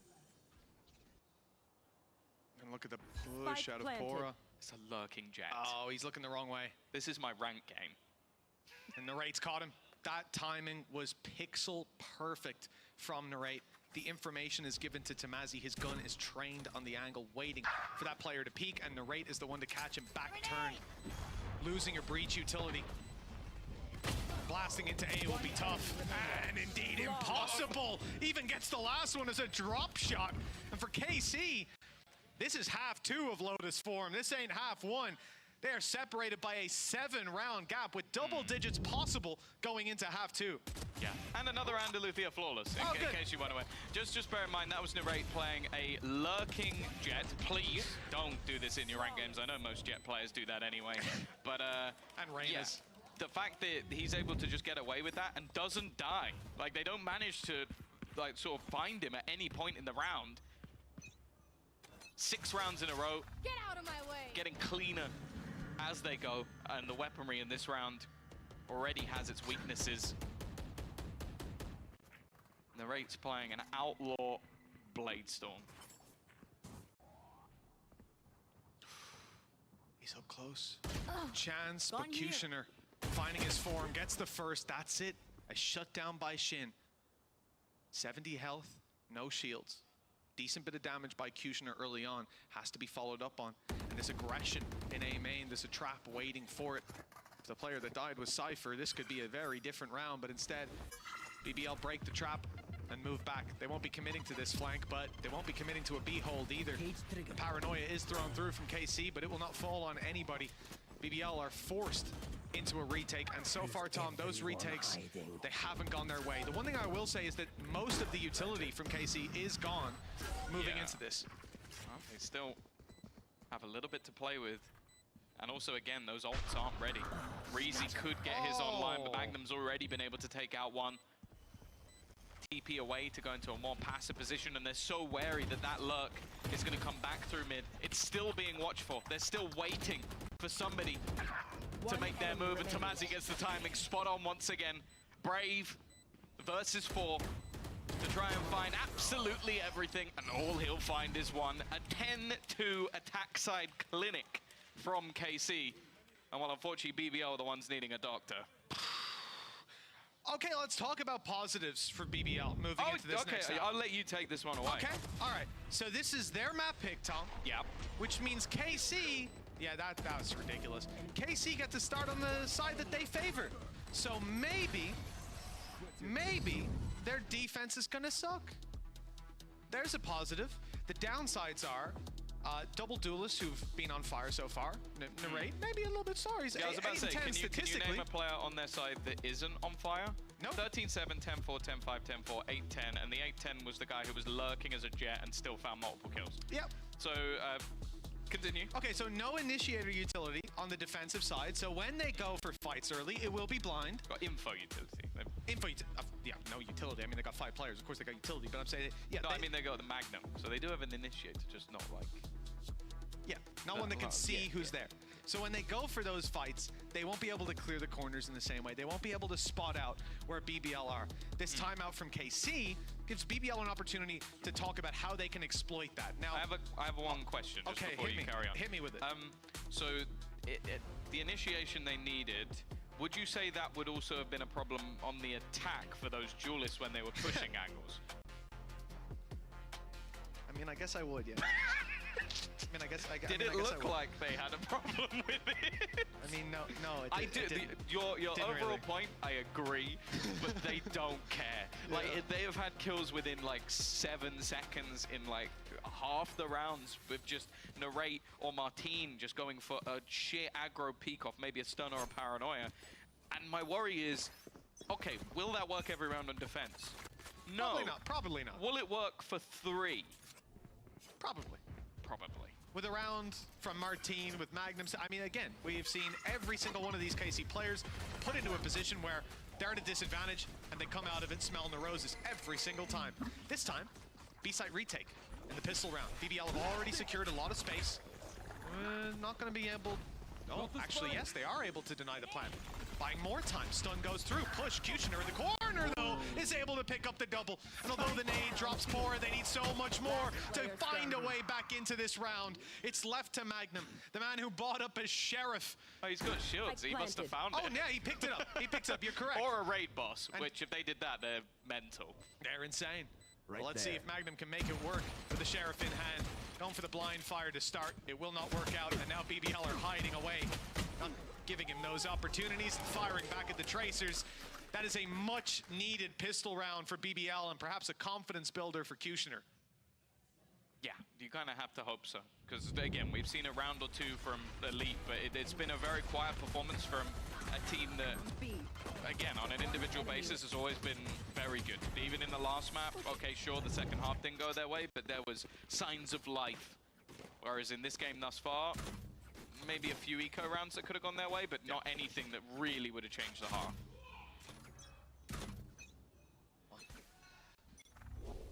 BBL winning the pistol leaves them up against not a whole lot. I think morale couldn't go any lower if you lose this round. You might as well kiss goodbye to the map. They've definitely gambled in the right position on that attacking side. All 5 players here. Trap left behind. Cam spotting out the laneway on a short, and there's nothing there. I know they can go grab that orb all the time in the world, and when they make it out to A post plant against these pistols, that should be a guaranteed win. Now, I do see KC moving. No information inside of B main. Nothing spotted on mid. Cam trying to see them on the way in and spotted players. Nasty. And now they can react. The numbers are here, but the weapons aren't. Spam through. definitely done a fair amount of damage. Even still, Martin's going to get that opener, and it's getting dicey. Gun already found, but Brave is there, turning the tide at least for a moment. But there comes the rifle. Oh, the timing from Tomazi was almost perfect, but the flash leaves him completely blind. Magnum's going to try and take this with a teammate, and he actually picks up the gun and can't quite correct. Even still, though, it's down to a 1 versus 1. Reezy only has a pistol, but Tomazi low, and the time is ticking away. Rifle couldn't quite be retrieved, but if anything, at this point, that clock should do enough. It needs to be an almost immediate frag if he's going to have anything to say about this. And while Tomazi does manage to get the kill, but the clock is already gone. Just about in the nick of time. You almost wanted to see a bit more of a passive position there to run it a little bit lower. It got close. And that's not a round that should have. 1 health. He got 2 kills on 1 health. Yep. This is no problem. In this situation, if Magnum could have gotten that rifle I was killing out on Elite time. because he was more of a threat, but... Oh, we missed the rest. The strats. Elite is more of a threat so far. He's been on fire. A lot of denial when it came to those B-side plays. He was able to get value. Remember that round where he's headshotting everyone, swinging out towards market, and well, if that didn't happen, this might already be over. KC, now they get the rifles up, full shields for most players. And on the BBL side, that last round was so costly. They could be facing a 12-4 scoreline if they lose this. Yeah, they've had to invest everything, but it basically turns this into a regular buy round. Tomazi hoping to try and find something on that cross, but hasn't got anything. Pora had to react quickly, and Brave's done well, but Narrate manages to come out with 2. A quick response. He's even continued it further, and it needs to be Reezy. Instead, it's Pora. Both players left all onto Narrate to ace, and not this time. BBL starting to build back into this. That was a huge round for them to take. Much needed indeed. Yeah, with their economy on the rocks, this could have went awry. They've managed to course correct. Gap down to 5. 3 rounds in a row. Momentum building. I'm nervous. You can't see what I've highlighted, but I'm nervous. I'm nervous. I'll see it soon. Should spam it more. I just keep spamming the circle. Keep spamming it. Eventually we'll get there. Enemy remaining. But no, big round from Pora. There you go. Oh, it faded just in time. Well done, Tom. You planned that out, didn't you? You've been practicing. I'm impressed. I can use the zoom, boss. I'll have to get you a raise. Well, damn. You were It's a good thing nervous. I highlighted that. Yeah, really glad you drew our attention to that. Martin dealt with immediately. I know As Narrate said, Elite is a big threat. Now the ult gives them the information. Good spam back. Reezy's down to 46. Narrate's still here. Counter paranoia slows down the push. The spams. Oh, if Reezy didn't jump over that, he might have been down and out. And with Pora and Elite also receiving a couple of bullets, this round becomes very doable. Also, look at KC. After taking B main control out of the hands of BBL, they're rotating. That's the man with the rifle, already making it to mid, and he might be there on time for the A hit that I thought was coming through. But BBL have doubled back. Now looking to move it back towards B. The thing is, the amount of damage he's done, we're also going to see that rotation back. Oh, now that nobody has gone in the other direction. We're highlighting everything this round. They're going to have 5 players setting up, 4 players waiting from the defense, 3 players already low, and 25 seconds to try and make this work. Narrate is going to be stunned up, waiting within the smoke. Kushner seems to be well aware and has heard the drop down. That might almost bait him in, and in fact, they found a couple of kills in a second, but that rifle is gone. It's going to come down to the pistols. Magnum with 1 more, Shim with another, and Elite's only on 3 HP. He might not even have time to get anything done. That first kill will go his way. You almost feel like he has to try and bait the man in. It hasn't worked. There's not even enough time. He has to go for the kill. He needs the kill now, and Magnum just plays the mind games and whiffs 4 shots, but we'll ignore that because he won the round. I didn't see it. I killed him in the end. Beautiful stuff. That's another round. And he's revving up the replay like, oh, you didn't see it, Mitchell. Slow motion. Get it at 100%, then 50%. Then we'll do 10% speed. So you see every single shot. This is a devastating one. If you're on BBL, after a couple of close rounds, good damage done, and now losing on time. Losing your rifle in the... Oh, he even did it slow, Andy! Come on! There was no need for that, Andy. There was no need whatsoever. Magnum pulls off a clutch, gets made to look at 4. The round's underway though. A more aggressive stance. Nice. Oh, style points, but unfortunately still dead. Okay, it's a battle in the air. And Martine, what? This is absurd! What an ace from Martine! Sit down! Can I get a replay of that one, Andy? You can do that one slow as well if you want. Or fast, or fast, you slow, know. both. Just, I don't even need to see the next round, to be honest. Show me this again and again. Adjustment, fires for the wall, knowing he's close enough to it to go down. Stands his ground as well. No thought in that man's mind about backing off. He sees the ace, his name in lights, and my God, he seizes the day. Look at that! Elite, the last man to fall, described as a threat, but I don't see any threat to KC in this game. They have 7 chances to close out a 2-0 lead, and a shocker of a display against BBL, who have been looking good. Yeah. But my God, KC are looking better. Yeah, this is the thing. I think it's more of a statement. A team that lost to a couple of, I think it was FUT and Fnatic, to not make it last time out. Okay, they used up all the magic in the last one. Even still, Shin is there. Managed to get back out of this weaker weaponry. Look at the purchases currently in for a round that's going to potentially lose them the map. Martine had the last round. Shin is looking to try and get this one. 4 shots. He's got to try and do it. Oh! Back-to-back aces for KC! What a ridiculous way to close the game! He had 4 bullets left, Tom! 4 bullets, and again, they are unwavering in that elbow hole. Wow. The confidence sky high for KC, and you can see why. Unbelievable, 13-6. We thought it couldn't get any better, but it did on BBL's map pick. They shut them down. And we had concerns about this composition, about the things it would limit them to do, but there was no limitations on this. He dodges the Rolling Thunder, takes a 3rd kill, 4 bullets, pushes fight, could have fallen back. He could have went to the corner and reloaded, Tom. He could have let his teammates rotate in. He could have done anything else. That's not Shin's way. It's not Shin's way. You got to do it for the style points. It's the style points. He knows it. He knows it as well. I think the main concern for me was coming into this map. Because as I said, I think KC, as of recent, looked a little bit shakier on Sunset than they did when it first sort of got introduced. They were a team that sort of really looked good on this map, and I'm so happy to see them back. That was an absolute pleasure to watch from start to finish, and all I'm going to say is I don't want to be the next team that faces off against KC. No, well, that is the Aang effect being felt in full by BBL. A dominant display from this roster, and they're looking unstoppable. If they keep up this form, I think I know where they're going. Might as well book their flights already. Magnum being directed back. But that's the thing, yeah, really impressive. I think for BBL, it's now going to have to be a pretty drastic turnaround. A close game versus Fnatic, a tough loss, and now, well, this was not the same. It's always difficult playing a couple of games in a week. It's always going to be tough, but I think KC just looked like a completely different beast to what they've had to face off against. And well, talking of a different beast, let's face it, off with Magnum.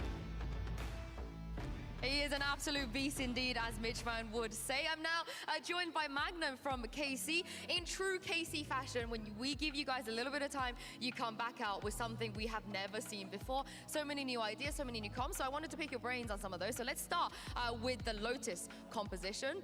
Not many people play Sova. In fact, I think it's only Enzo in EMEA that plays Sova on that Lotus. So why did you guys decide to make that adjustment? So it's obviously based on the way the people play them, the way they play. Sorry, it's based on the way the people play the map and on our feeling. We just tested a bunch of comps and this felt the best for us, and we just stick to it.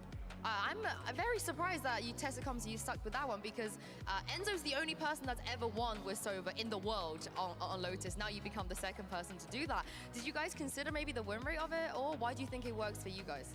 I mean, Liquid combo is very different than ours. Like we have double initiator, so it's different. I think so on its own it's kind of bad, or with breach. But the way we play it, I think it fits us and it's real good. Do you like the Sova? Personally, playing the Sova? I love it because it was my first agent I ever played in the pro game like 3 years ago, and yeah, I absolutely love it. And moving on to the comp that we just saw on Sunset, it's the first time we've seen this comp this year. Nobody else in the world plays it on any map. So how did you guys come up with that idea? I mean, again, we tested a bunch of comps. I swear to God, like 100 comps, nothing worked. And we're like, just slam 2 duelists, let them fly in, Martin narrate, and they will just carry us, and it's easy. Is this the kind of system you have with every map? You tested multiple comps on every single one? Not on every map. Obviously, some maps are going out of the map pool, and some maps not, but yeah. On a lot. You don't have to reveal it, you don't have to reveal it. But I know you were really disappointed not to make Masters this time around, but we've heard, Zage talk about it and other players talk about it. There is a little bit of a silver lining because it gives you some time to prep for stage 2 and look forward to champions as well. Do you think that's fair to say that when you guys are given that time, it really does make you better and makes a big difference? So for me, I was really heartbroken when we didn't manage to qualify because I felt like we had a chance, especially in the Fnatic game, and we just threw it away. But on the other hand, after we lost, it opened my eyes that like rest is really needed thing. We were just burnt out, and right now, like I think we played 100 scrims and we lost 6 scrims. So we have 94% win rate, and we are just slamming everyone. And I believe we can qualify for champions. Is that 100 from the end of playoffs until now? Yeah, no break, like 100 on, like I don't know, in 1 month we played 100 scrims. That's so end. So have you had a break at all? Have you been able to just relax and not grind the game? Yeah, we had break, I think like 2 weeks, but then we came back from our homes and just started grinding, like spending like, me personally, I think I spent like 12 hours, maybe 13 hours a day on the PC and just grinding. Oh wow, Magda. I mean, it's definitely paying off. Thank you so much for joining me, and I look forward to hearing about your scrim win rate at the end of this stage and see how that goes. KC, we've seen them now. We've seen every single team on stage this week, but after the break, we're going to be bringing 2 of them back. It's going to be NAVI versus FUT.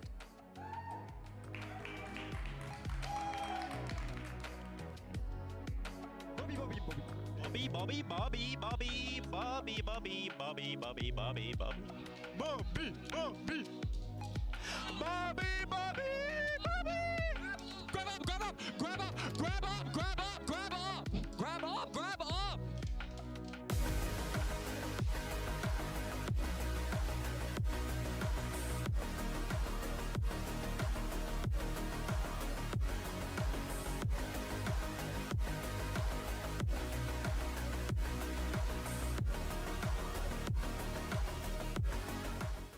I know a place that will break you into 1,000 pieces.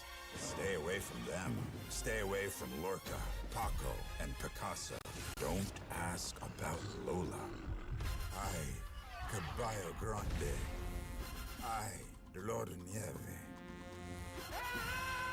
But in spite of everything, it occurs to you to visit Andalusia. Don't say I didn't warn you.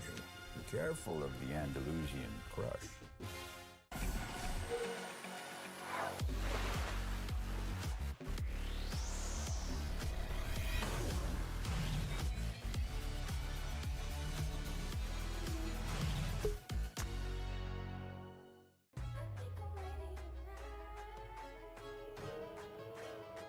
Hey guys, it's Jimmy Lin.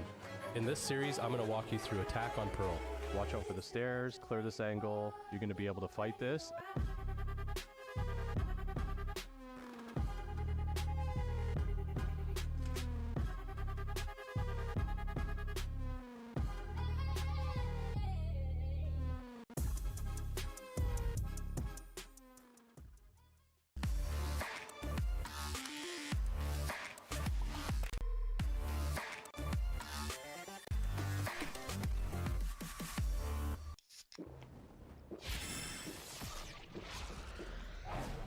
Red Bull gives you wings.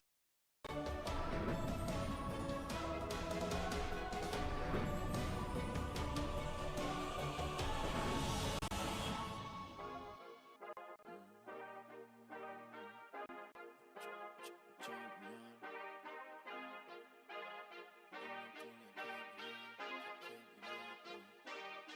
feel like a champion. champion. Ain't nothing that can't be done. Oh yeah.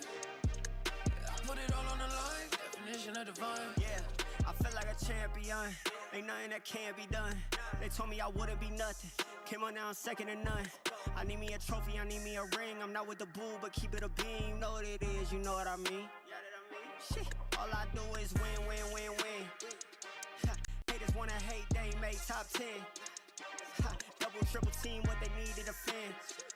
Ha, I do left and I'm gone with the win. I'm gone with it. I feel like a champion. A champion. Ain't nothing that can't be done. Oh yeah. I put it all on the line. Definition of divine. I feel like a champion. A champion. Ain't nothing that can't be done. Oh yeah. I put it all on the line. Definition of divine. Feel like a champ, MVP status. Yeah, the win been guaranteed. So let's see about it. If you gon' speak about it, then be about it. If you don't bring that energy, no, I can't be around it. Nah, I'ma shoot my shot, I'ma stick it, watch. At the tippy top, I cannot take no loss. 2 seconds on the clock, they gotta give me the rock. I got a game on what? Yeah, I got a game on lock. I feel like a champion. A champion. Ain't nothing that can't be done. Oh yeah. I put it all on the line. Definition of divine. I feel like a champion. A champion. Ain't nothing that can't be done. Oh yeah. I put it all on the line. Definition of divine.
It's time to hop into our second match of the day. But before all of that, I'm honored to introduce N here back to the studio. We got Ash and me as well. And congratulations on that victory. We heard Magnum talk a lot about the new ideas. But before we ask you about that, I have to say, you in the past have a habit of calling timeouts where none of us expect you to call timeouts. I believe there was one time you were 12-0 up back on Gambit and you called a timeout. We were all very surprised. And today on that second map, you guys were 10-2 up and you decided to call a timeout. So why and what did you talk about with the boys? So to be honest, we just didn't have time in a break after first map. So I said, guys, right now we need to focus on I don't remember, we played attack first, I think. Yeah, on attack. So discuss during the break we discussed only attack, and then yeah, I just took a pause because I knew that we have still 2 pauses. So why not? And we just discussed prep. I just repeated yeah, that's basically it. No secrets. It's just really we just had 0 time, so that's why. It's just normally Ash, when you're 10-2 up, you're not usually the team that calls timeouts, right? That's a strategy. It's not typical because typically you think, okay, just keep going with the momentum. But I think it's also really smart at the same time too, especially when you start off with such a big lead. Sometimes it's also nice to kind of touch base with the team as well, just to kind of bring the energy back down so they're not too overhyped because the map's not over quite yet. Yeah, and we've seen the 10-2 come back too many times at this point. But Martine, I mean, we spoke a little bit about with Magnum why you decided to go with the Sunset comp, which is very not something that we see every day. And he said, just stick the boys on a double duelist and they can just go frag out. So how happy are you to see Martine's performance today here? Oh yeah, Marty played amazing, and also you cannot see and hear his comms, but also comms-wise he was today insane. As Marshall, they called like a lot of good plays, really. And about comp, again from my perspective, I have a weird vision, but this map for me it's like split. It's like bigger mid, and I feel like what if we try like a split comp? Just why? And to be honest, it was like I don't know, in scrims again before this game it was like I don't know 100% win rate for us. We didn't play a lot. I'm not gonna lie, it's like 5 maybe 6 scrims, but yeah. I mean, if it works, it works. You and Zeish, I love that. You were very emotional. They're popping off. And I know, Ash, you are a very big fan of Martine. So I feel like it's a good day for Martine fangirls out there. Hey, I'm a big fan of Carmen Core in general. But yeah, Martine had an insane performance. I think what was really cool is the fact that we're seeing his confidence being built up as well. Because I think that even on Twitter, I was seeing that last split, he took a lot of responsibility on his shoulders as far as feeling like he had a slower start to the season. And how was that transition, I guess, into stage 2 for him? So first of all, like my vision, I demand a lot from our duelists. So they need to be as a second agile. So until they die. So yeah, then someone else like keep calling. Like most of the time, it can be Thomasy or like Marshall, like narrator. Yeah, it just depends on the map, to be honest, and the situation on the map. But I don't know. I feel like Marty. Like during the break like that we had after first split, he just worked a lot like on his like I would say we watched a lot of like games with him. We discussed like how he should play, and yeah, he just I don't know, playing amazing right now. But it's first doing game. It now. I love how you guys fulfilled every expectation we had with you. We were like, they had time. They're going to come with cool stuff. They're going to come out winning. I think it's time to invest in the KC stock again. I can't believe that we didn't think, I mean, we doubted. I don't even know why we even doubted for a little bit that they could do you this did. and I better didn't. and even better. But let's talk about our second matchup of the day. Of course, it is going to be NAVI versus FUT. I'm glad I have you here with me, En, because you guys are not the only people that's kind of trying new things, getting sort of comfortable with the new comps that all the teams have been working on in the break. But when it comes to FUT, they didn't really have much of a break. They went to Shanghai, they came back, and straight away, they decided to take CNET off of that chamber and put him on this raise here. So looking at this, what do you make of this? Do you like it? Do you think that was the right call? You know, I feel like football is the type of teams that they first of all rely on two things. It's defaulting, and second on their personal skill. And it doesn't matter what they run. I'm not gonna lie, we played against them like a lot, like in officials and scrims, and they just it's not about comps. You don't need to think about this team as a team that kind of trying to let's say outplay you with comps. It's most of the time they're really smart in game, actually mid game, like so cool. And yeah, for me it's fine. Like really, you like it. I mean, we had CNET with us, Ash, and he spoke about how he felt like they were getting figured out a little bit. They didn't want to be predictable. Maybe he's tired of playing the chamber, but he also looked amazing on the raise. Yeah, a little bit of a change of pace for him there. I do understand where CNET was coming from, because realistically on split, there's only so many different places you can get aggressive with that operator. But I like the change. I think Ang made a really good point, because you think back even to their previous, what was it, Lotus composition for FUT, where they're running 0 flashes. Don't remind me. Don't remind me. Yeah, when they just used a Cypher as a drone, basically, right, just peeking out.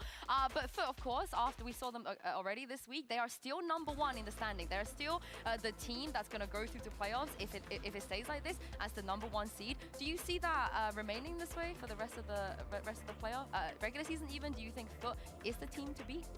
Oh, well, I think yeah. To be honest, from my perspective, their group, like super hard group, it can be.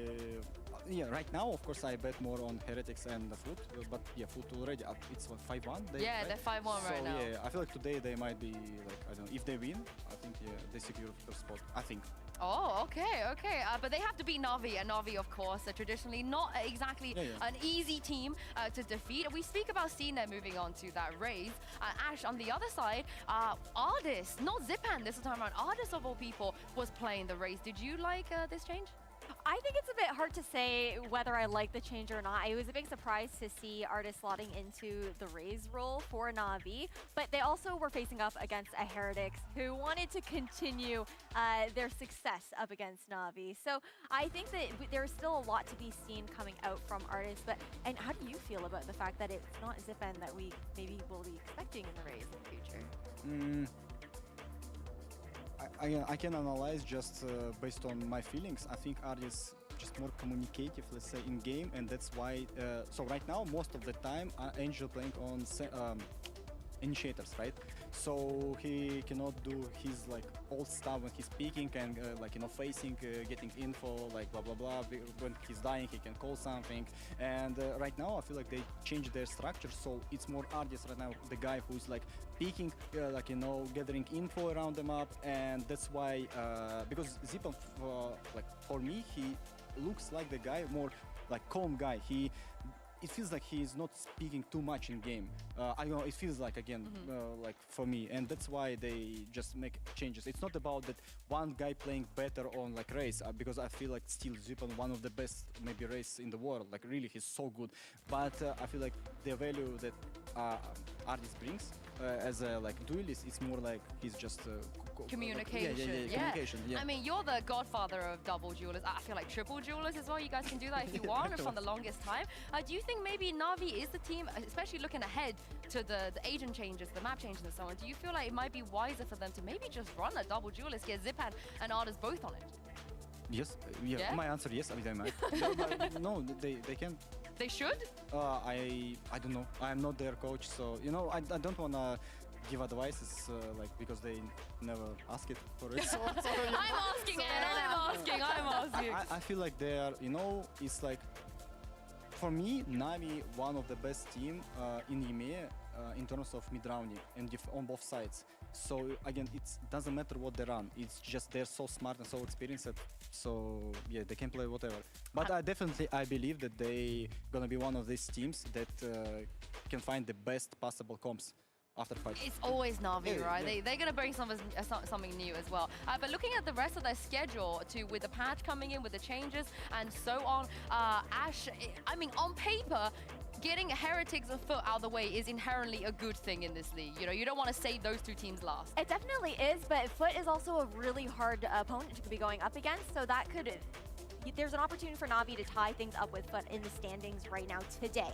They can take them down, but otherwise FUT will continue to cement their lead. But you are right, Na'Vi, they're going to really thrive, especially as patch 8.11 come out and Haven comes back into the fray. Yeah, I miss Na'Vi's Haven. I miss Na'Vi's Haven so much. You miss Haven, En? Yeah. Yes. Yeah, you. Yeah.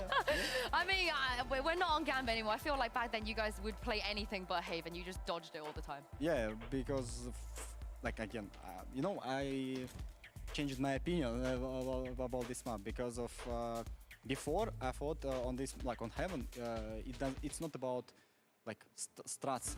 It's more about just understanding. Oh, okay. Yeah, and we didn't understand this map. Right now, I feel like me personally, after I was playing in NAVI, I just understood this map better. You change your opinion. You're allowed to do that. But let's bring out Na'Vi and FUT for the second match of today.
we've seen both of these teams in action this week already. Two very different results as well from both of these guys. But as Ash was saying before, this is a huge game. This could be the game that separates whether a team gets first seed going into playoffs. For Na'Vi, that would be huge to be able to dodge that single elimination round, which they've fallen at twice already. But let's take a look at the map vetoes and see what maps we're going to be going to today. It does feel like for both of these teams, it could be a crossover potentially, and we're not going to get Sunset or Breeze, Ash. No, we're not, and we're actually heading over towards Ascent first, which is a strong map for both of these teams. Na'Vi have looked incredible on it, but it's also been a lot on Artis' shoulders, I think, on that first map to have standout performances that have led to those wins. And I don't know how you feel, but it looks quite good for FUT. Ascent, Lotus, and then Icebox as well. Yeah, from my perspective, it's like all maps pretty strong for like FUT maps, to be honest. Yeah, but still I don't wanna say something against Navi because of like, first of all, I'm the worst jinxer in the world. And second, yeah, I still believe that Navi one of the best teams in the world, not only in EMEA. Yeah, especially on Ascent, right? They're one of those teams that no matter what, if Ascent is open, they're picking it. They're gonna go there. You know you have to face Navi on Ascent. But what is it about that Ascent is so strong, you guys think? What makes Navi's Ascent the best? Oh, to be honest, because we didn't play Ascent, so I don't know. Oh yeah, you guys always ban it. You guys always ban it. But you played them in the past, right? This core, but you know. I don't watch Ascent right you know what they can do. But yeah, what about you, Ash? I think Navi have really good fundamentals on Ascent. It's the mid-rounding that I look towards here from Angel to make a big difference. But as we head into the Agent Select, we're actually going pretty vanilla for both sides. The only difference is going to be that Sentinel. How do you feel about the KJ versus that Cypher? I prefer Cypher right now more. Yeah. Just because it's like really anti-jet play agent. Yeah. What about you, Ash? Really anti-jet, and then also it gives that more of an opportunity for Sugetsu to actually roam around the map as opposed to Yedaja. He's going to have to be a little bit more careful about that positioning and how he's replacing them. You want to give us a prediction real quick before we let you go? No, please. I don't like predictions. I'm the worst. Like all the time when we have some like bets with the guys, like I'm always like losing. Like I don't know. Oh, you're never right. You're always wrong. Like yes, like no, I can say like they win, but like 13-5, but then it's like 5 overtimes. Oh, okay. I won't force you. But thank you very much, En, for joining us. Good luck for your next games. We got one big brain here, and it's time to toss it over to another one. It's Pansy. Oh, and Steel is there as well. Okay, give him 0.5, at least a 0.5. I'll give you the 0.5 at least. You can join me here.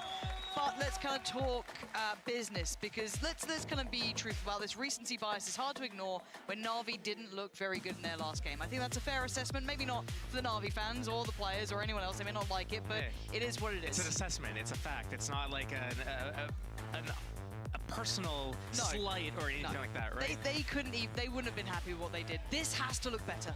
I mean, as Eng said, like these guys are still probably one of the best teams in the world. Yes. We haven't got to see that because they failed at the playoffs against Heretics. They didn't make it to Shanghai, but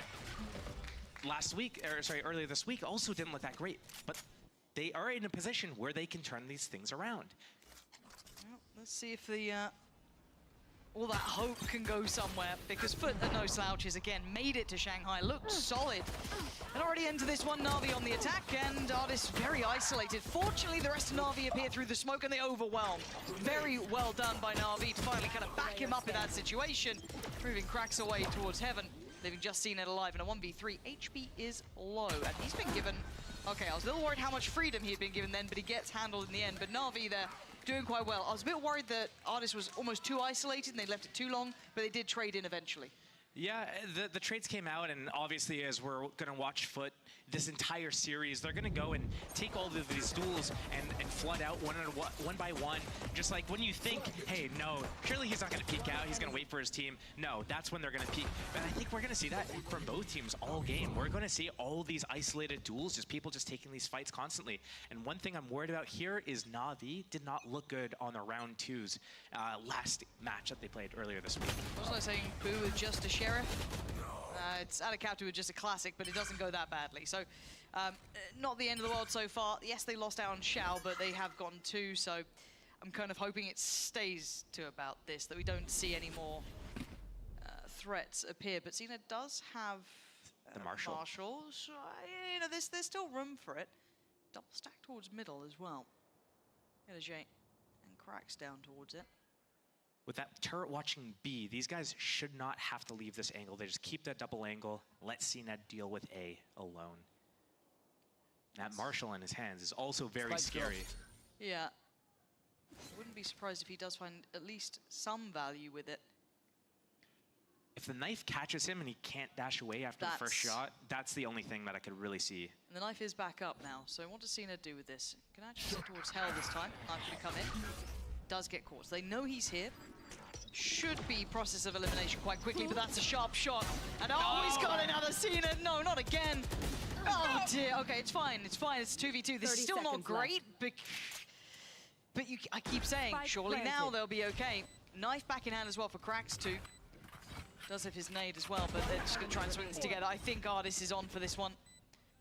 And there's Yeta J trying to find his way around, give himself the best opportunity possible. They've done a good chunk of damage for FUT. They'll be pretty happy with this, considering they did come in with, I think it was just that Marshall. I didn't see anything else. You know, correct me if I'm wrong. I think you're right. But beyond that, Navi will probably, I do say probably, again, just very wishy-washy statements, but these two rifles should be able to be kept in hand, unless there's some god timing on Yeta J here. I think this one is all but over, and it might just be go down to the spike. Yeah, that does seem the case. So, Navi stabilized with 2 alive, 2 rifles remain. Only it's not one pretty. Lost.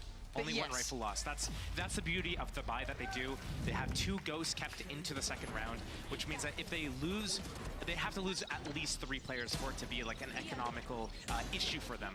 But they're going to keep the 2 Vandals into the bonus round, and that means that they're probably going to leverage just these 2. Maybe they purchase up a 3rd one.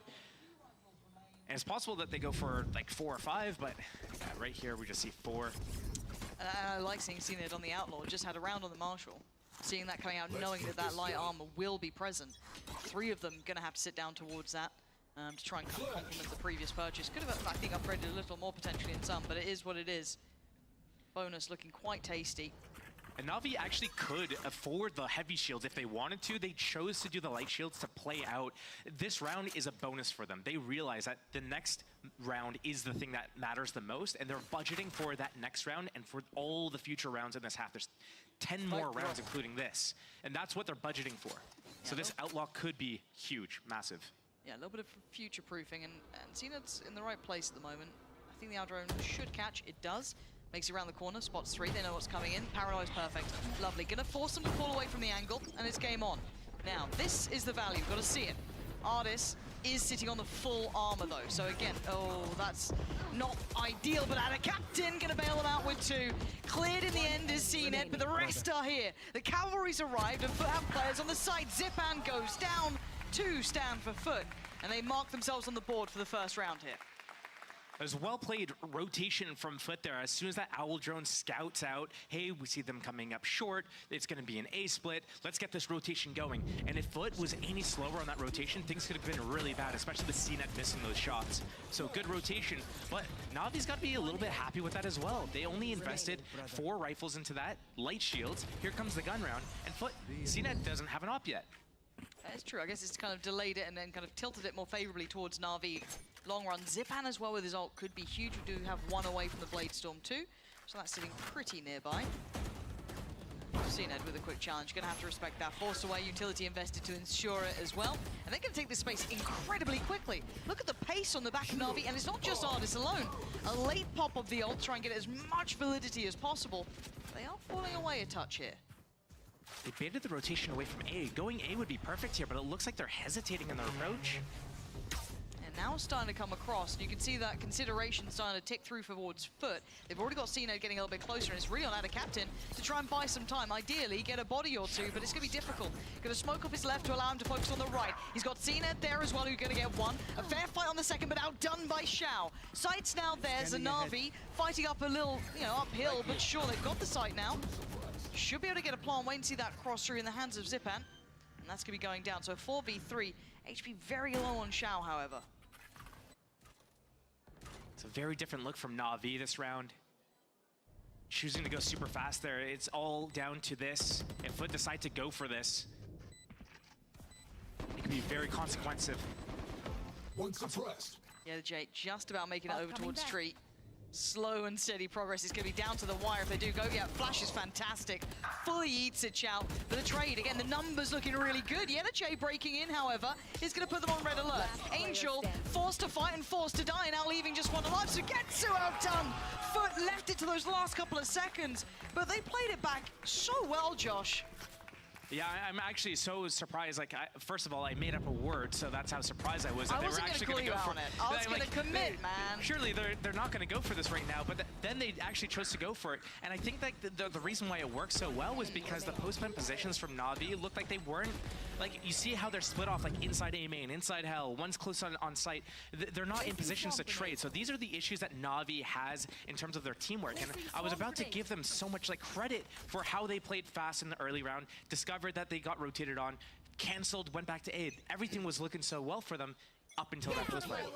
We're talking about the delay of getting that operator out. Well, we're going to see it. Now, I wonder if that knife caught towards CNED. He might have been spotted quite early on here, but still, I don't know how that changes really any of the plans. Artis on the other side going to go for the Blade Storm. So, a little bit of a trade out here, but you can see that there are two players on the side ready for this, and Artis going to be stalled out. This is going to get difficult. That dash, I don't know if he's even going to have it towards this. Just about. Oh, well. Yeah, ran out in the end, so going to take a little bit of damage and isolated. Really good stall there as well. Yenache kind of isolating him. No one able to follow him up, so doesn't get the approach they wanted. Zipan, however, does connect. Now it's Yenache. Back to the site, feeling a little uncomfortable. TP, I mean, it got committed to, but this is just to get to a 1v2 out of Captain, dipped out of there in the end. What does he do with this? 50 seconds. He's got the information. He's desperate one of these players would outplay or overplay their hand. That could have been disastrous, but with 15 HP now, the gap is closing. The chances becoming less and less. And to take no threat, they opt to use the shock darts, and it works very nicely. Keeping Na'Vi contained and kind of handling what was starting to look like a dangerous round, even though it was mostly, I guess, Zipan landing a couple of belting shots here.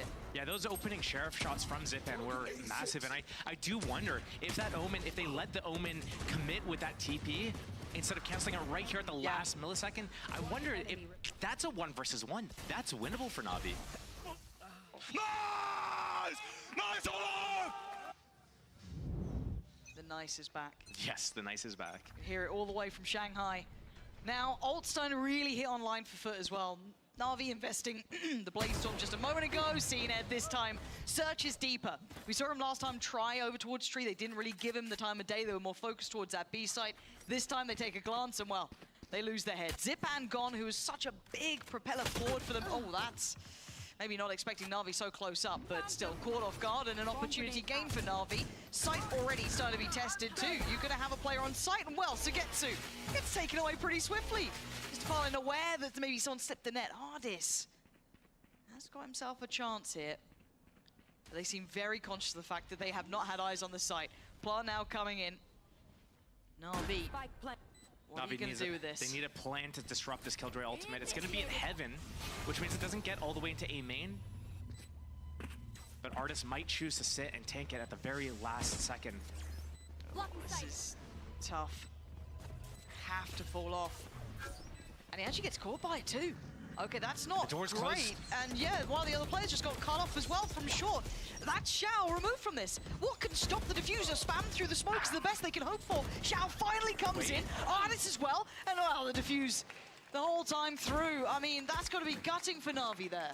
Considering the situation that FUT was in there, though, I thought for sure doors closed on the short player, only one player, they KO Molly up. If that Killjoy sticks that diffuse all the way through instead of getting it only to half, perhaps they win the round with more players alive at the end of the situation. But right there, Na'Vi needs to have that foresight of, hey, they're playing the Killjoy setup on A. They have the Killjoy ultimate. They're going to play for the retake right now. That retake ultimate's either going to be in Tree or it's going to be in Heaven. We need to have a plan before they pop that ultimate of where we're going to fight, how we're going to deal with this. They didn't plan for short. They didn't have enough players coming from short. They didn't have enough players playing in the faces to, take duels ahead of the ultimate, but it still came very close. Yeah, and as much the scoreboard's almost a little bit, I guess it doesn't, somewhat, because even though these rounds have felt close, and they have been a couple of times, they've gone down pretty much to the wire, maybe a 2v1 here and there, that diffuser just came through. It is now 4 in a row though. FUT's starting to, gain that momentum. The money's not fully stabilized either because of how close these rounds have been, but it's getting scrappy. And Na'Vi got bailed out by a couple of individuals really hitting hard, but they're going to need a little bit more than that. Maybe what the timeout was for, consolidate the plan going forward, because 2 rounds not enough. It was off the back of a pistol as well. I need to point this out right here. This is another situation where Angel should give it to Sugetsu, because there's 2 situations happening here. One is Angel's going to be droning, which means that he's not going to have the Vandal out. Give it to someone that will be. Or 2, he can get his ultimate orb from A or B, and when he goes for the drone tag, he can use his ultimate, another reason to give the gun to someone else. Would have been nice to see that managed. It was something you noted before as well, that you didn't really enjoy in the last performance, so they still seem adamant in the approach. NAVI gonna have to try and do well with less. Xiao and Sugetsu will be the ones down on the Sheriff. Mr. Fallen gonna note presence towards middle. NAVI kind of pausing here. Not really over-exploring anyway. You still have the extremities being held. Just taking a little bit of presence towards mid. Very standard approach so far. Trying to play Artisan off the back of the Aldrone, but god damn that hurts. 64 HP. He's going to be reeling after that one. Mr. Fallen tries to outstay his welcome, and Angel does do well. Cracks open at least the first couple of steps here. Going to force out a captain to invest the paranoia. Trying to play back in Cena. Does not get what he wants. 1 dart left, and now he's a little screwed here.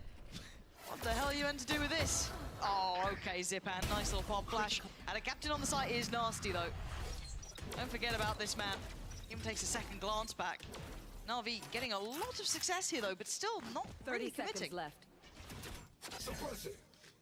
Out of Captain staying alive means that when Na'Vi actually decide to commit to A, if they play anyone in main, they're going to get smoked off. Na'Vi need to play this post plant to perfection. They need to make sure they understand where they're going to fight once that retake starts coming in. I'm getting nervous down to 10, but they should get the plant here. I don't think anything's going to stop it. Left. I mean, Ada Captain's close. Yeah, they're getting, okay, 2 towards hell. And the first fight happens. Angel's done nicely. Traded out in the end by Cracks, though. Not got the connection he wanted perfectly towards Xiao, so it's on Yellow J. A 1v3. The guy's good, but this is asking a lot. He's going to know at least 2 now, knowing where the Cypher is. Going to know there's 1 towards hell. Not clean enough. Na'Vi gripping onto this round here, closing the scoreboard back up a touch.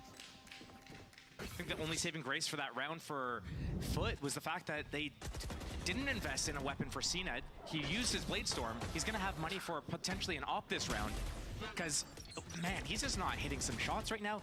I also think that this retake situation was a little bit forced. KO had a flash left. They should be using a flash as they come out of heaven. I don't know why Cracks chose not to use it and just decided to double peek, especially with the Killjoy so far away. But that could have been a completely different situation had they used the flash. Yeah, 4-3 now. And as highlighted, even with those 4 rounds in a row, those rounds were so volatile that there was no stability in the money. So they have suffered off the back. You highlighted correctly, though, that the operator is still a possibility. Doesn't get seen. Perfectly hit from it, so they're not going to expect it here. Huge, huge first pick. Artist gone, they can sit back a little deeper now. Last time Cena got an early pick towards middle, he rotated back towards A heaven. I wonder if he's going to do something again and not expect kind of how Na'Vi reacted to this, which is, we know where the op is, let's go and take the space somewhere else. Yeah, and seeing the utility switch up as well from the Killjoy. So that's a bit of a change. You're going to shut off Tree from being an easier approach, but it does mean they have to be very conscious of middle as well. That push up towards market, it's going to have to be eyes on or just kind of expecting maybe a push to come through. Deeper smoke put across the map as well. Knife too. They're very much looking like they're expecting this B play to come in, maybe a little ahead of where Na'Vi are in their progress. And you can see by the Killjoy setup for FUT, CNED is worried about that market split, but now he's shifting over, and this is going to be so problematic. Xiao has 2 smokes though. To hold on the other side, you've got, yeah, Mr. Fallen still has his dart, Cracks has a flash, but CNED's here. 30 seconds left. It's a bit of a gamble. You're kind of gambling blind, still paranoid about middle, but it is all direct approach. That's enough seen. They should be ringing the alarm bells. Flash goes in, and the stall comes out. But FUT are back to the wall. Just about evading the flash, isolates fight, doesn't hit it, but Cracks does. There's still some fight in them yet. There's still some players back here. Mr. Fallen, one of them. 10 seconds, and here comes out a captain.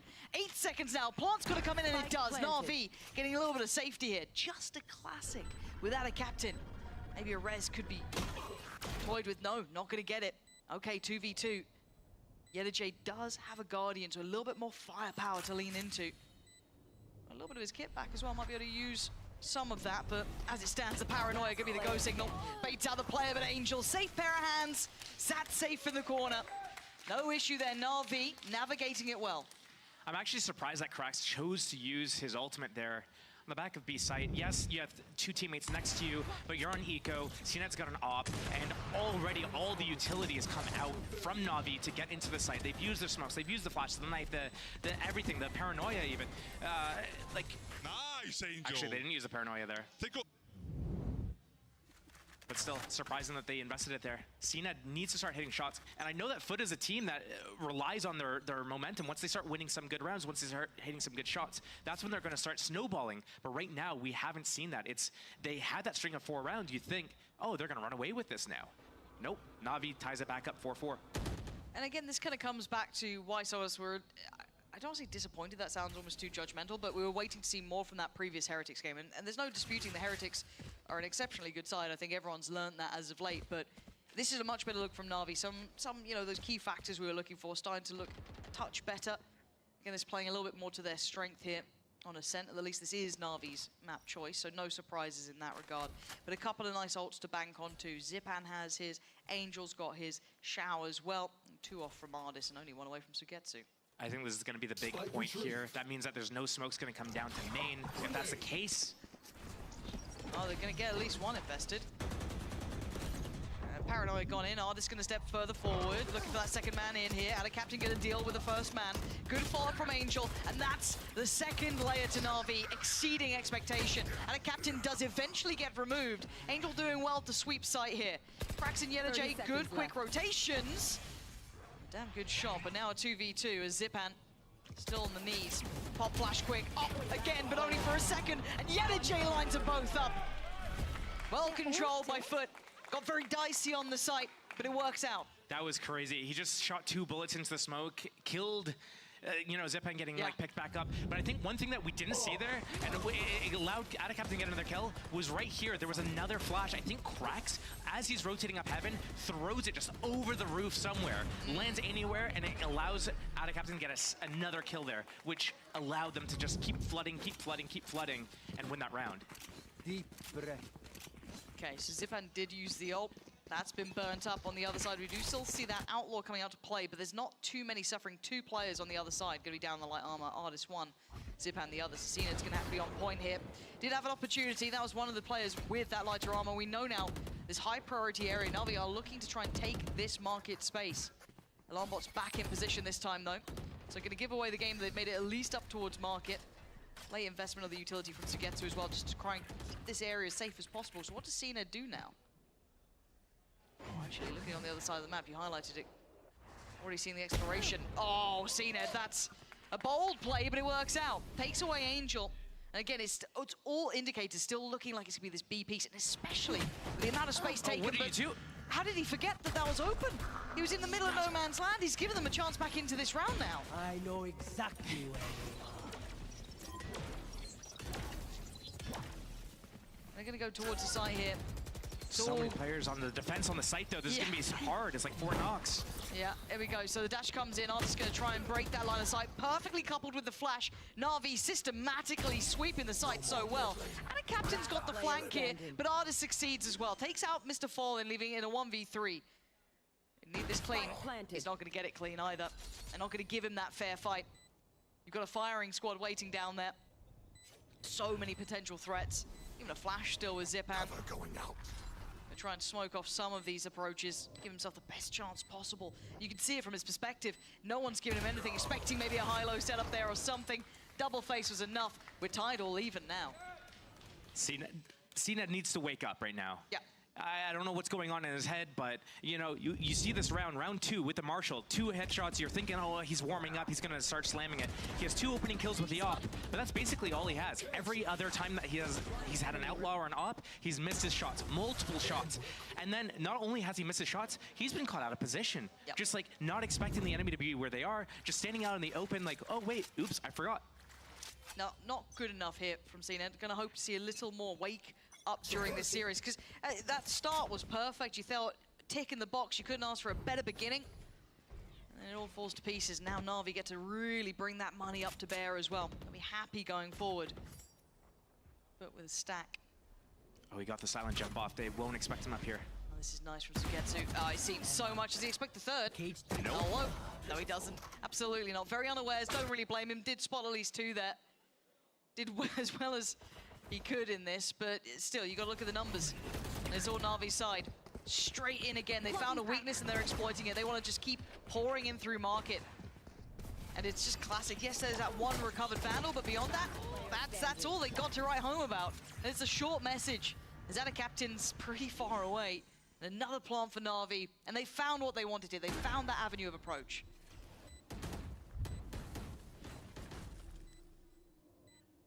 1 versus 4, basically unwinnable. Yeah, there's just one time I want to see an Omen with ultimate just bait by like shooting across the map from like heaven or something, just spamming. Have like Navi's like, oh, he's over there at A. They just start chasing him, right? And then he ulties onto the spike, smokes and diffuses. I just want to see that one time. One time. One time. Out of all the teams as well, I just don't think Navi's going to fall for it, but I like the idea. You know what I mean? I feel they're like just if like a disciplined team. Any team that's going to fall for it, it's going to be Navi. You think? Yeah, No, of come course. on. Come on now. How dare you say that to Angel?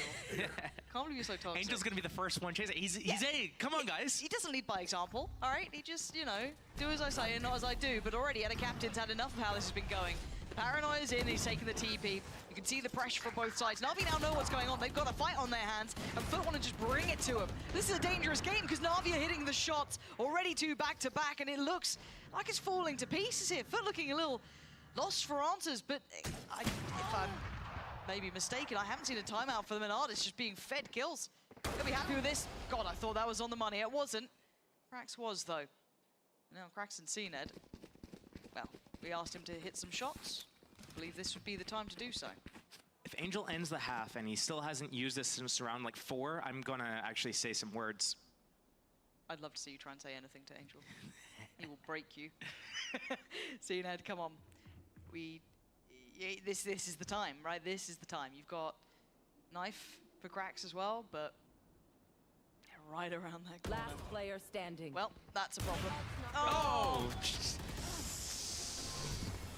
Well, needed to hit some shots. Cena needs to hit some shots, but it doesn't matter because Angel's not even using his ultimate. I have no idea what's going on with that. Can I record it when you try and talk to Angel about this? Sure, yeah, why not? I'm so excited. But as it stands, Na'Vi, what a resurgence towards the end there, finding some real stability after what was, I think it was what, 4 in a row. Looked like FUT had found, you know, what they needed, some nice stability in how they were approaching the game, but Na'Vi woke up. I was running with knife. Yeah. And your ult. Because why not switch to the knife, you know, in a 4-on-1? 5-7. At least you can find a humorous situation. Yeah, all good. They're leading. Not a problem in the world. 2 sheriffs going to be coming out, Yenergy and CNED with those. I don't know, man. I don't know what to make of it because it feels like I'm seeing a night and day Na'Vi from a team that just, you know, wasn't really hitting how they'd want. To this, there's totally different. A beautiful high flash as Artist swings out. It was actually Shao to find a lot of it, but it's not just the 2 of them. It's a whole team effort. Everyone's crunching in towards this, leaving just Mr. Fallen with almost nowhere to back to. They've got the spike, they've got mid, they've got everything they wanted. You almost sound surprised there when you say it, like a full team effort. What, Na'Vi? We're seeing a completely different version of them than we saw earlier today, but I mean, here we go, that's a start for them. Damn. And that's where it ends in that round. A golf clap from the audience here. Very nice. But I mean, this is still another point. I have to bring it up again. Sure. The round 2, they're going to go for their Na'Vi, buy the 3 rifles, the 2 ghosts. I saw them do it last time, even on their defense, which is something that you could probably question to some validity. It's all on making sure that they do something coordinated like this together. Again, just like some sort of team fight, or if someone has a ghost, they're paired up with someone with a rifle, they can do a bait and switch, or some sort of crossfire, or trade potential in any capacity. Okay, so we're looking at Zipan and Shout, and of course then Artist with the Marshal. So he's the one who's going to get the first check, and you can see them drift away instantly. That knife is rather telling. You're not going to just drift out here, are we? We are. Oh, God, what are we doing? What are we up to, FUT? You thought that would work. Artist is having fun. Artist is having fun. It's looking like a railgunning Quake, and Angel's banging out Mr. Fallen. All easy. All easy. No harm, no foul, no threat to be found. Yellowjay, while NAVI fully in control with an Andalusia flawless, and a nice little moment for Artis there. I'd be happy with that one. Getting those opening kills. Marshall versus no shields on their opponents. It's just too easy. Oh. It's right there as well. Oh. I swear, that weapon is just so appreciated.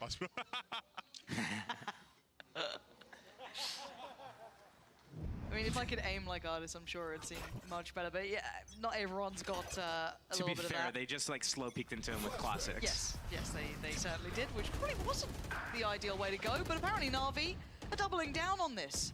They're going to keep fighting. Now coming into the bonus for them, they still have a couple of the rifles, and it feels like they're just kind of rolling the dice and seeing what happens. And CNED's farming. So it felt like they had all of that going right for them until now. 2 versus 4, Navi. Marshall still up on Artis, and I think he's trying to look to upgrade his weapon. I mean, to the Bulldog, I don't even consider this much of an upgrade. If you got a Vandal there, different story, but Navi gamble stacking towards the B area. This could actually play out in their favor. If they're able to get a couple of people running in with the trap wires or anything like that, no smokes up. Adikasu is the one that fell. He's going for the flank, but there's no smokes. They could kill him on the cross. Getsu only with one, and it wasn't Yellowjay who fell, so Artis, I mean, the flank was out of question, and a nice shot from CNED to catch him in the end. So, that was the bonus though. Slowing Navi down a little, who got pretty bold with their mid-play there. A lot of them trying to just kind of turn the screws, get in their faces, and I mean, it's a bonus round, so they'll be coming back in with a very nice purchase here, but still, I felt like it could have been tightened up a little bit. It's one of those situations where it's like, okay, you want to go for kind of like an aggressive play, it's a bonus round, but you're also investing a little bit in upgrading some weapons. Yes. But then you also have Artis with a Marshall, and he's on A site. Like, why is he on A? Why not just come off Cat and help you just full commit to this mid fight? You're on a bonus, full commit to this. Why not? If they go A, what's the point? Okay. He's got an upgrade now. Operator's out. No one willing to take that early fight, at least. You can see the approach from FUT. 4-1 split. Just Mr. Fallen taking his time towards B. First bit of contact towards middle. And it is CNED to be noted. Does he get some chip damage on that? I think he remains unscathed, so somewhat okay for now. You can see the slow adjustment, the slow creep from Artis as well, coming around towards Cat here, but it's very patient from FUT. And now Mr. Fallen kind of showing his hand a little bit around the minute mark. But the vast majority of FUT still over towards the A side. That trip is gnarly. The idea that FUT's doing here, they know the Cypher's playing B. They break the camera. They try to shock a trip. They're moving over towards A. They think that Navi's going to go reinforce B and help that Cypher. Navi hasn't left though. No, they haven't, and they just re-cleared middle to a decent extent, so they can be pretty hell-bent on holding this A main push-up. This is getting a little worrying here. Where's the entry? Where's the way forward? They're not finding any safety in this, and Xiao still waiting patiently. Perfectly timed, at least for one, but he gets traded out. Crack's still alive, and a 2v2. With 10 seconds or so on the board, it is a little low, but nothing can deny this now. No alarm bot. Now that is some rotten positioning. As Sugetsu is going to get some nice timing. A double stack towards Hell, though. No dart for 15 seconds. He's got his cam.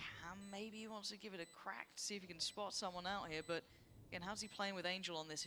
Angel is progressing down at least towards those first couple of breaks. He knows what this is. They've got a really good idea on it. And the timing on the swing, they've got both of them out of Captain. Bailing them out, it felt, in that round a little bit, because Navi had all the pieces for at least a moment there. I was for sure thinking, like, Navi, 3 players on the site, you know it's not middle, you know that they're coming from main, you're gonna slaughter them. The fact that it got back closer into a 2 versus 2 there was kind of, like, shocking, and then, yeah, I'm also surprised that Sugetsu didn't continue, like, commit with the timing on that flank. I thought for sure, okay, he's got the timing, they just planted, they have to be on site, Angel's gonna make a few steps, spam into Hell here, keep the pressure on, Sugetsu peeks out, gets one, puts the camera up, and finds the second guy. Nope, Navi, I don't think they played that well at all. Now, we're down to pistols. Sheriff's light armor. Bladestorm. Bladestorm is there. That's about the only redeeming quality. And Wow, my eyes are down. should have seen enough, at least of the feet coming forward, to know that there was players behind this, but I mean the spam's not exactly quiet either, so FUT keeping them guessing though. FUT cam. Nice. Thanks, man. I've been working on that one. That is going to be Xiao now having to try and slip away if he can. Does manage to at least avoid most of the spam, but the stack for Na'Vi is, it depends where the spike goes. It's still kind of slowly working up middle, and they're going to find no one here. It's a gamble from Na'Vi now, later into the round, around the 35-second marker, but the red carpet's rolled out towards B. 30 seconds left. I don't mind the gamble from Na'Vi. Just didn't work out. Now they have to decide how they're going to approach this retake. They lost their smokes now, but they have the Blade Storm. They have some upgraded pistols, so they're absolutely going to go for this. Spike planted. Once upon a time, a man could do no wrong and he could walk on water, but this is a very challenging moment, and he's been taken down. Zipan, however, showing off a little bit here, but only for a moment. FUT taking another step closer, almost tying this one back up here. I think J now on more outlaw kills than Cena this game. Probably. Artis gonna have up money though. Both teams kind of like in their in each other's heads a little bit. A very back and forth game. It's not like any one team kind of is in complete control. I think when it comes down to these late round situations, FUT does have a little bit of the edge on that. They've been closing out a little bit better on the retakes and the post plans than Na'Vi has. Got to highlight though the amount of ults that FUT are getting here. There's one of them. Zipan should trade it out before he gets I think it's too late. You think so? Yeah. Yeah. So Crack's going to just be going in on this one. Angel trying to run away, trying to get out of danger. Xiao's actually been tagged. Oh dear, this could be a disaster. Did he just almost run into both of them there? Mr. Fallen's found Angel and J on the follow-up. The site looking vulnerable. Xiao desperate to try and hold on, but he's overwhelmed. The sea of the FUT players just crashing down. And Artis, he's got an operator. He's not going to be too inclined to try and go for this one. Might be time to back away and keep that safe for the following round. I like what we're seeing this game, though. We're seeing a lot of like different tempo and pace changes. We're seeing some like audibles. We're seeing how they're kind of like pumping one direction and then they're ending the other one. I think Zip had made a really critical mistake this round. As he's rotating from A, as he sees that Krax is popping his KO ultimate, it should be instantly traded. He should pop his null command as soon as he's like, when he's still out of the radius of it, and then run into the radius of that. That puts down all of FUT's abilities, and they just cancel each other out, and FUT needs to decide, are we going to go with no abilities here, or are we going to cancel and then reset the round? And I think Zipan not pumping that was a huge mistake. Wonder if we're going to see a timeout potentially here for Na'Vi, maybe. Don't know if it's getting a little out of hand for them. They still have, I don't know what the buy's going to be looking like, but yes, just so you know, while the replay runs, there is indeed a timeout for Na'Vi. And in Na'Vi's position, is there something that's clear to you that's, you know, in mistake? A couple of, small, I'd say small. A couple of player errors, yes. You know, Zipan, it would be nice to see him kind of, you know, counter ult almost and try and use that. But is there something almost holistically you're looking at here that you'd like to see from Na'Vi as an adjustment? Because now it's, again, 4 in a row for FUT, very reminiscent of that first half. I think Artis is doing a pretty good job of hitting his shots right now. He does have the op up, and in previous rounds that he has had the op, he's been getting those shots. So what Na'Vi needs to do is they need to find a way that people can stay alive until Artis is able to get into a position where he can utilize that op. Whether it be an aggressive play, whether it be a passive angle, and then Na'Vi funnels FUT into the op. There needs to be some sort of dynamic at play where FUT ends up going into Artis's op. That's whatever Na'Vi decide to do. There's so many ways that they could choose to help that situation. They just need to pick one and stick to it. Yeah. Okay, so Sugetsu's going to keep the rifle. We're going to see a couple of, you know, lighter purchases around, trying to even out the money a little bit here. Going to have, you know, 2 sheriffs. Judge in play. On the other side, of course, but have been a little bit cleaner in it this time. Keep in mind, on that first half, it was very back and forth. This goes here. Very, very tricky to stabilize the economy. But let's see if they can maybe play an Artist a touch more. Is there something they keep in mind? I don't know if it's this round or maybe one was following, but as it stands, I don't know if he's going to be able to keep that up the entire time. For now, this is perfect. Sugetsu trying to help him out here. Artist does connect. And that smoke's down too, so now Navi should be playing understanding. There's no smokes. We can have crossfires. We don't have to play standard anymore. Shao slipping closer. This is unexpected. Yeah, the J, diligent and clean enough. Did do good damage down to 17. It is a lesser buy, but this is Artist now put under so much scrutiny and pressure. CNET seems very aware, had the better angle. Must have noticed him trying to adjust there. Not sure if Artist just didn't think that there was anyone close enough to notice it. Zipan, yes, he's been good with that Sheriff, but not this round. Angel has picked up the Operator. There's still that rifle in the hands of Sugetsu, but this is looking like four standing. I mean, yeah, the J, yeah, he's down lower, but he can play as safe as he wants. And they'll be willing to try and just keep these weapons in hand. The same two players again, yeah. And that's one of those situations where it's like Navi kind of like make the right kind of call at the start of the round. Yep. Artist is able to get the kill because Sugetsu sets him up. Hey, the drone's coming. Okay, I'm gonna break it with my Vandal. Okay, cool. Now he goes for the peek, takes out the smokes. Perfect situation. Man advantage, smokes down. Shao, understandably, is saying, oh, they're heavy towards A main. I'm going to get this close angle on the B player with the judge. But why? You don't need to. Because if the enemies do end up coming B, they have no smokes. They're getting crossfired. As they're scaling into sight, if they do choose to go B, they have to be worried about getting shot in the back from spawn, getting shot in the back from market. There's all these angles that they have to, FUT has to deal with that they have no smokes to cover. So why not just stay alive? The judge in the site is just so strong. You could play Boathouse. You could play like right under lane. You could play close to B main if your teammates are doubled up in mid still. Like, there's so many options, but you choose to get close into main. I think that forces Artist to go for kind of like a weird angle there. He's dropping, and then one by one, they kind of just, it's like a domino effect. Who's next on the in the line of the dominoes? Yeah. I would have liked to see it a little bit more min-maxing. I think you're right. Explaining it that way, once those smokes dropped, it changes the entire dynamic, and maybe trying to exploit it a little bit further could have potentially changed what we were seeing. But for now, it is 5 in a row. Back-to-back rounds for FUT. And they've actually pumped the brakes here. Enough of a timeout here. Maybe trying to prepare themselves for this round or whatever. Maybe Navi's been cooking up. They have a buyback here for Navi. They do have a couple of ults to play with as well. They've got to be noting that Operator, maybe considering after seeing that last round, or maybe some of those indicators, okay, they're trying to play an Artist a little bit more. Let's just keep that in the forefront of our minds. Just going through options. They've got no, I guess, necessity to pause because they have now got the lead back in their hands. But I like the check-in instead. Yeah, I don't know what to expect from FUT here. They do have the Killjoy ultimate ready and available. And we have seen them do a couple of fakes so far this game with like a little bit of pressure towards B, then they go A after trying to break down like the Cypher cams. So I think right now what they're talking about, discussing is how they're going to kind of approach the fact that Artist still has that op saved, about how he's gone for aggressive peaks every round so far, whether it be off short, off middle, last round it was into A main. How are they going to utilize that Killjoy ulti? Are they going to do a full execution behind it, or are they going to use it as a part of a fake, or are they going to fake it, make it look like it's a fake, but they're actually going to hit behind it? See what the game plan is. These are the drop of the barrier. Knife for short, dart for A main, I think. Once that lands. Oh, this is very cautious beginnings. Nothing given away on the other side. FUT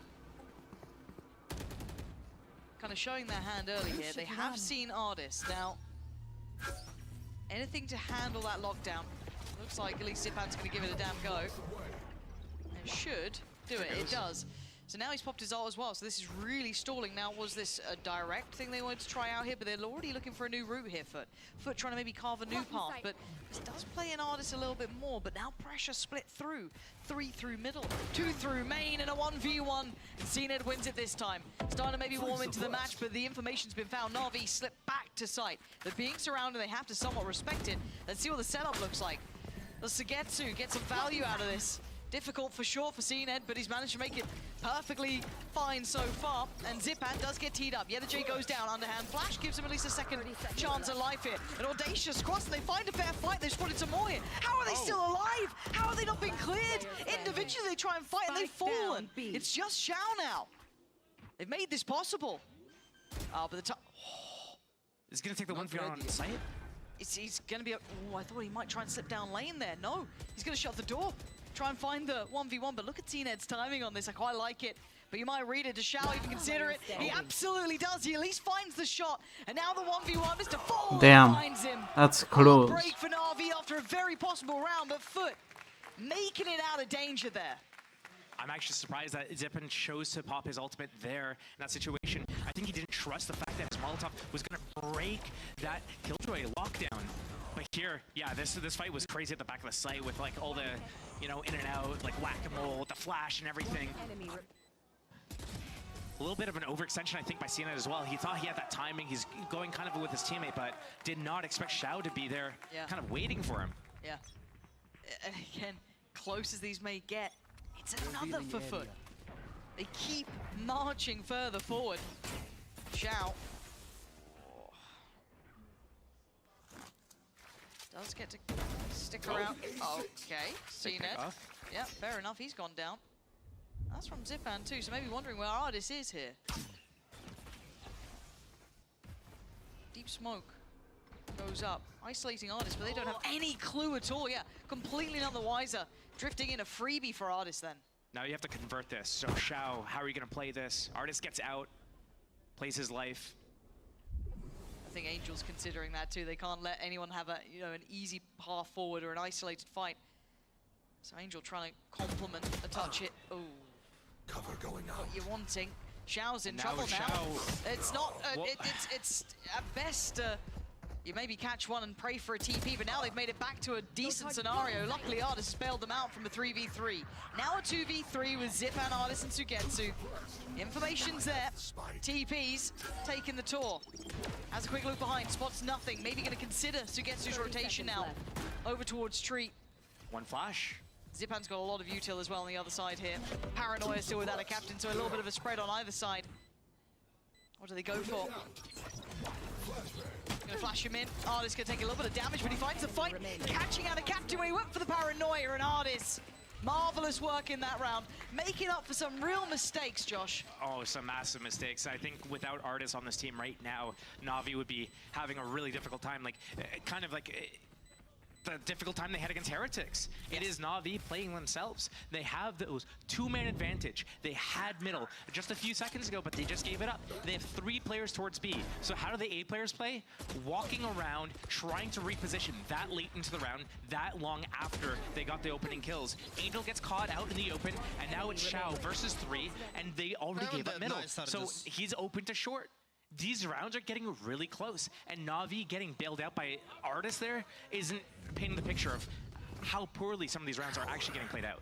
Yeah, it is a Herculean effort from Ardis currently. At least in that round, it was very clear cut. And that has broken the trend. The scoreline's still close enough from that first half. We are sat at 11-10. Angel hosting this. Maybe that's why I didn't use it in the first half.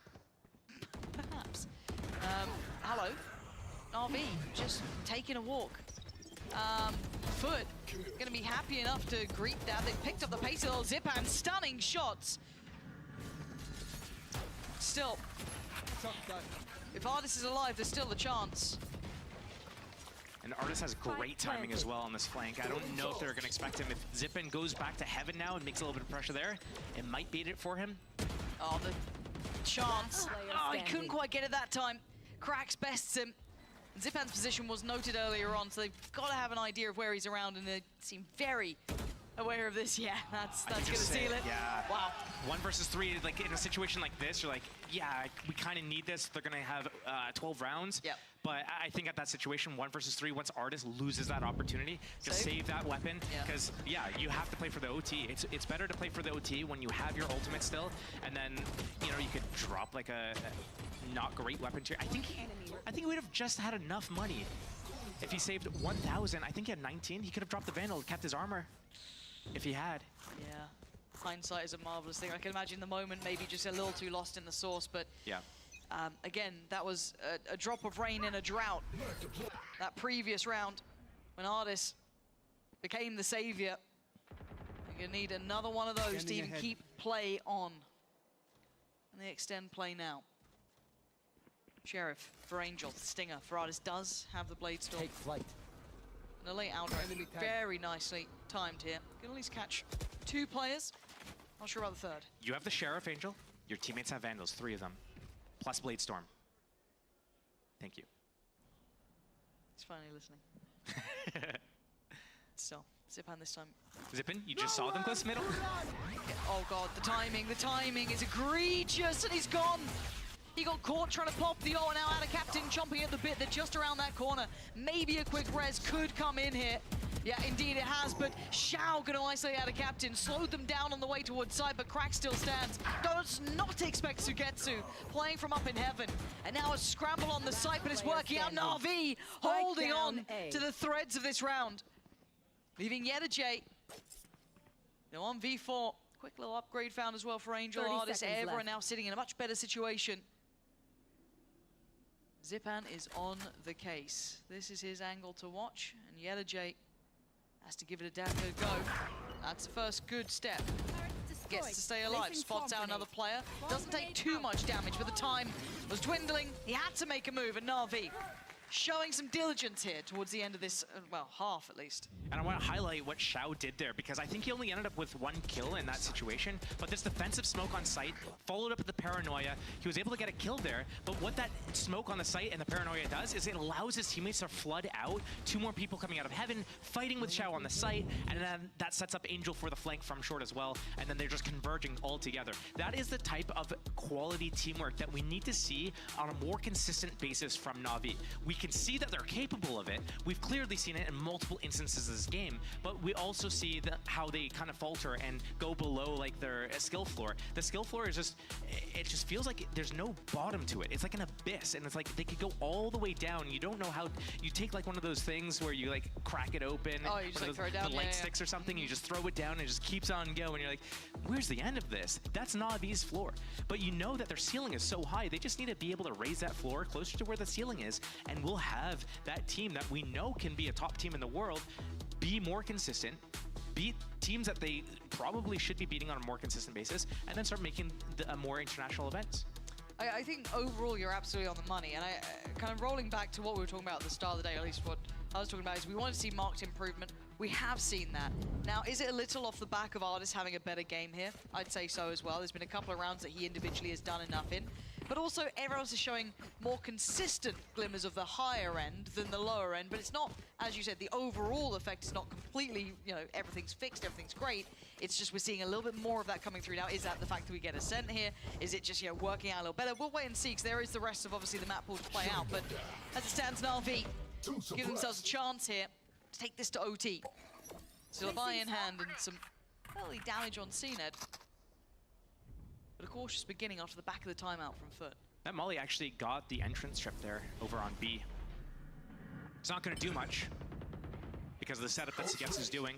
Passive at Boathouse has that trip on site. Camera still sees B main info. They keep this mid setup.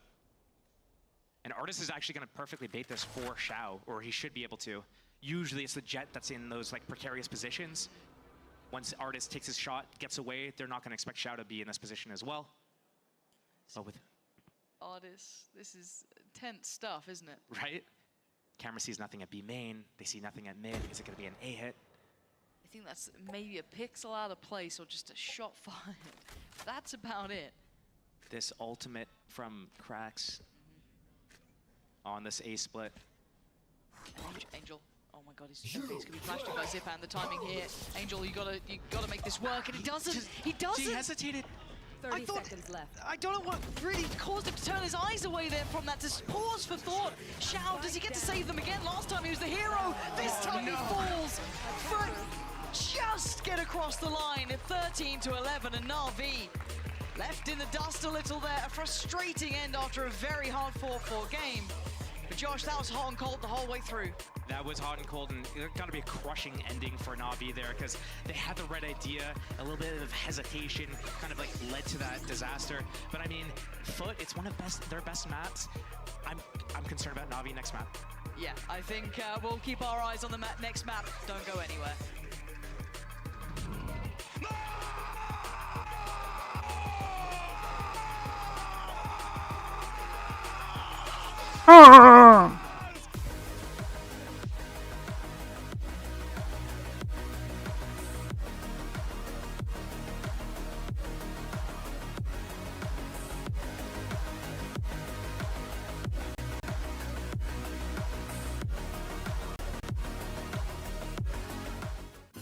I know a place that will break you into 1,000 pieces. Stay away from them. Stay away from Lorca, Paco, and Picasso. Don't ask about Lola. Ay, Caballo Grande. Ay, Dolor de Nieve. But in spite of everything, it occurs to you to visit Andalusia. Don't say I didn't warn you. Be careful of the Andalusian crush.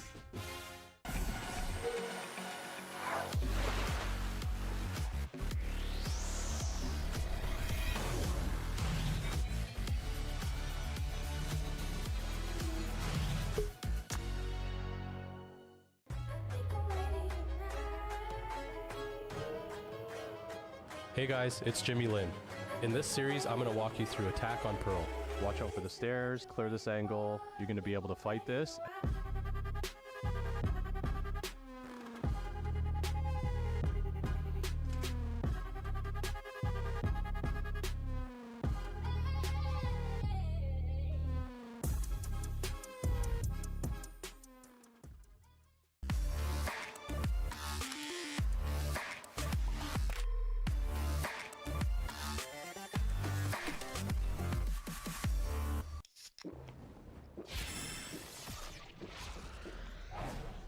Red Bull gives you wings.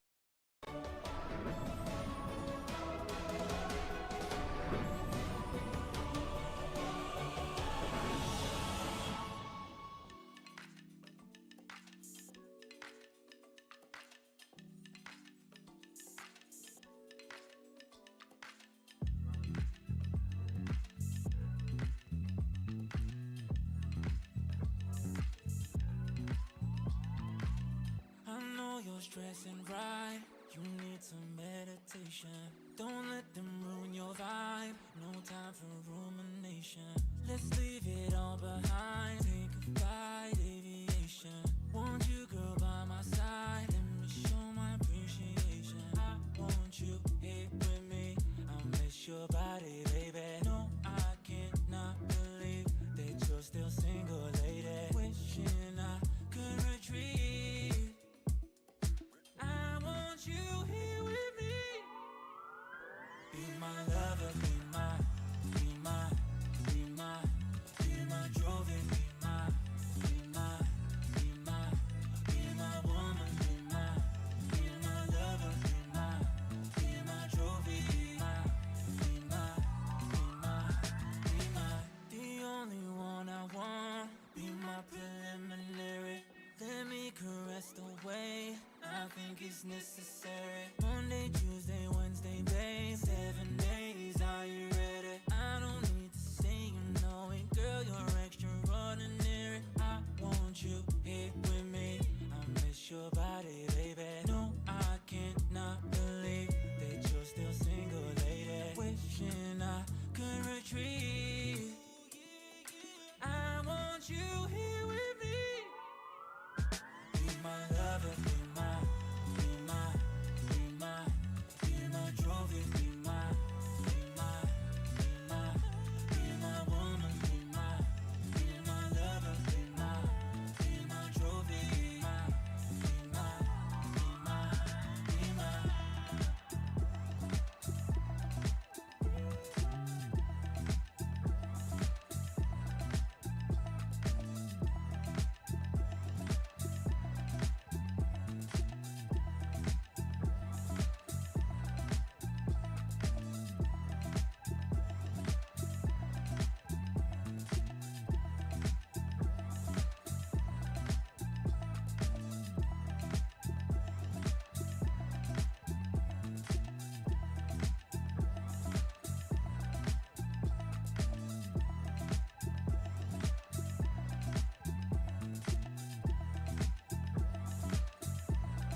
FUT have continued their winning ways here in VCT EMEA. I've got Pipson here with me, the head coach of Giants, and Kakuga here as well. When we had N here, he looked at the map he chose for today, and he said, wow, this feels like it leans a little bit more towards FUT. But Ascent obviously is always going to be a question mark because Navi's Ascent is so strong. Did you expect Navi to suffer a defeat for the first time this year on a map like Ascent against FUT? Actually, no, I think that Navi Ascent is really, really strong and really, really good. I think they just lacked a few rounds on attack because their attack side is super good on this map, and seems like 7 was not enough. So what do you think FUT did that well, besides CNET having a super good performance to get this win? I mean, CNET performance is like super weird because the first half he was missing a lot of shots, and even when he found the entry kill, if you will take a look, after 10 seconds he instantly repeaked and died, so he basically threw it away on defense. Yes, so he's he's making a first kill, and after that he's deciding to... We're on good terms. to play a 4v4 scenario again, so I wouldn't say that it's just because CNET had an insane game.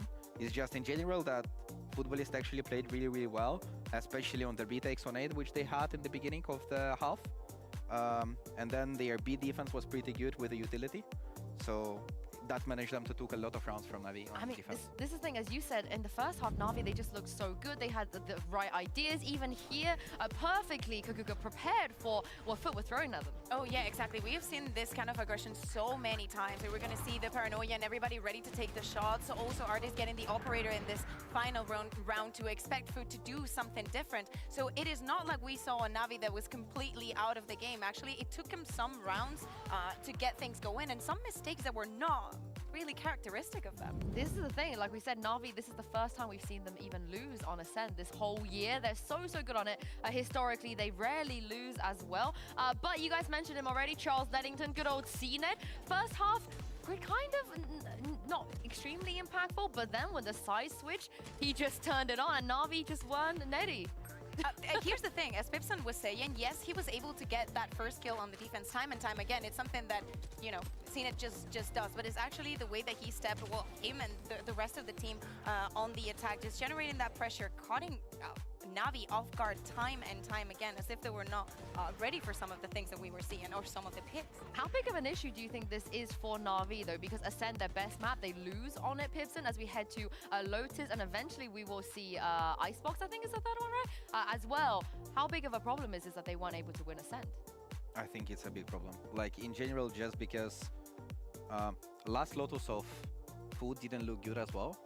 But we know that they have also another composition which they showed before, and we will see what are they gonna do. But Icebox as well, it's a really good map for FUT, and usually the attack captain on Viper there was always insane on B, and playing close super good, so it looks like hard game for Navi. Yeah, it's a huge advantage, right, for FUT to be able to win Ascent. But let's take a look at Yutajay here in the AIM Labs warm-up, because it wasn't just Charles. Yutajay, I think one of the best prospects, Kakuga, we've had all year here in VCT EMEA. Yeah, exactly. It's not only about the insane clips and the way that he can scream. You know, in Spain, we call him the Balrog, because he looks so, well, he looks very sweet, not like a Balrog, but every single time that he opens his mouth to scream nice, it looks like the building is going to go down.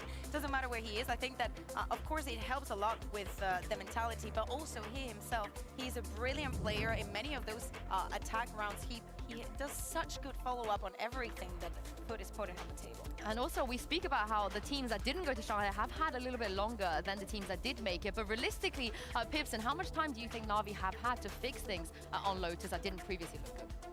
I mean, I don't really know how much Navi practiced because they are in our group. So we didn't really practice versus them because we will have to play them next week. So I don't really know how much they put, and I cannot give you any insights. But I hope that they manage to do better than they did, and I want to see some fresh idea and not the Brimstone anymore. Oh, okay. So the fix is the comp, right? The fix is to change the comp. It's not even that I don't like Brimstone. I just think that in that case it becomes a very one-dimensional attack that you kind of have to explode every time with all of these smokes, like, because you cannot really apply the pressure. So well, they listen to you. We have no more Brimstone. Yes, this one is good. How good? Like, why Jet? They decided that on every race map, they will just give Ardis Jet, right? On Sunset, Ardis played Jet. Previous series when everyone playing race. And on this map, when race is really strong, they are playing Jet. I can understand FUT because it is CNET, and we actually know that you can give CNET a 7-map Jet, and it will be okay. It will be fine. He will be fine. But I think that what I want to ask you, because you know how Sova works on this map, we saw it in the first series, and apparently it's becoming a trend. What's so good about it? I think that the trend becomes that you need to get an information when people are pressuring A or faking it, because right now a lot of teams are getting out of Viper, and then when they pressure A or fake retake A, you kind of have to have fast information if it's fake or not, so you can over-rotate to C. Otherwise, your C is going to be consistently weak, so people starting to use some more information agents like Sova or Sky to get this info. Well, it's a trend here. Magnum became the second player in this region to win on Lotus with Sova this year. Let's see if Angel, Pansy and Steel can follow suit. We will find out indeed. Great to hear from Pips in there as well. Some nice little bits of insight coming through. And what do you make of this comp switch here? Coming out kind of, as I said, maybe a more raise-friendly map to an extent, you know, however you feel about it. But we're seeing the Jet coming back through for Ardis. How does that sit with you? I'm not really sure what to expect because Navi also banned this earlier in the week against Heretics. So I don't know if that means that they have something up their sleeve with this comp specifically, if they're trying to just like unlock Ardis into kind of like a more comfortable area of just like let him walk around with an op, or if there's something else going on, like they're just not super comfortable and they're just, I mean, we're seeing Ardis on like every map. He was doing it on Sunset as well, on Jet. Okay, well, proofs in the pudding. I mean, CNED's still on Jet as well. We'll see how it looks in action. There's already FUT straight up walking towards Rubble. This is just a straight up brawl here, and they're going to commit. Mr. Fallen's found Shout. I'd be surprised if they back away, but they are trying to temper the aggression a little bit. Ardis almost with a catch there onto the follow-up. Paranoia posted to try and delay some of that further aggression, but still blood drawn on either side. Drone still available for Angel. Okay. Pop that through. That's going to allow Ardis to step in. No smokes. They should run through. I don't think they can just sit here in sight. They need to go and commit through to C or something. Yeah, I think you're on the same page. Yetterjay's position worries me, though, because that cuts off Angel, and it makes it a little bit more uncomfortable. They should get a plant, I feel, but beyond that, it's going to be a very tough post-plant hold. Zipan still has a little bit of kit that you can see that. Still curious if there is a lurk posted somewhere or someone's not quite with them, but we know that Navi have all players on side. It's Zipan and Ardis actually getting proactive. A valid attempt, but it doesn't work out. It was this individual attempt too. The other two players from Navi over towards CT trying to play off of sight. And it's going to be down to Sugetsu and Ardis to try and find some value here, because FUT playing as a pack, playing together, not going to make this easy. Taps on the spike, drawing all eyes through. Clock is running a little lower now, so FUT do need to focus on that. Does get a little bit more dangerous here, as Sugetsu desperate for it, but the swing and CNED almost came around with a knife out there, but FUT do get the defuse. That won't be a problem in the end, but a highly volatile start. Very interesting start with all that fight towards A main with the shift walking around. Shout going down early was quite unfortunate because that means that there's no smokes up. It kind of forces Navi to play a certain way. But again, I'm just going to bring it back to Navi playing these post plans. It doesn't really make sense to me. They could have easily played for spawn together. They had a flash on the breach still, so if they want to fight something, they should do it together. Jeez. Is that a lie? Production had fun. That's what happens when production has fun. We need to not allow that ever to happen again. I should just talk over it next time. Yeah, straight up.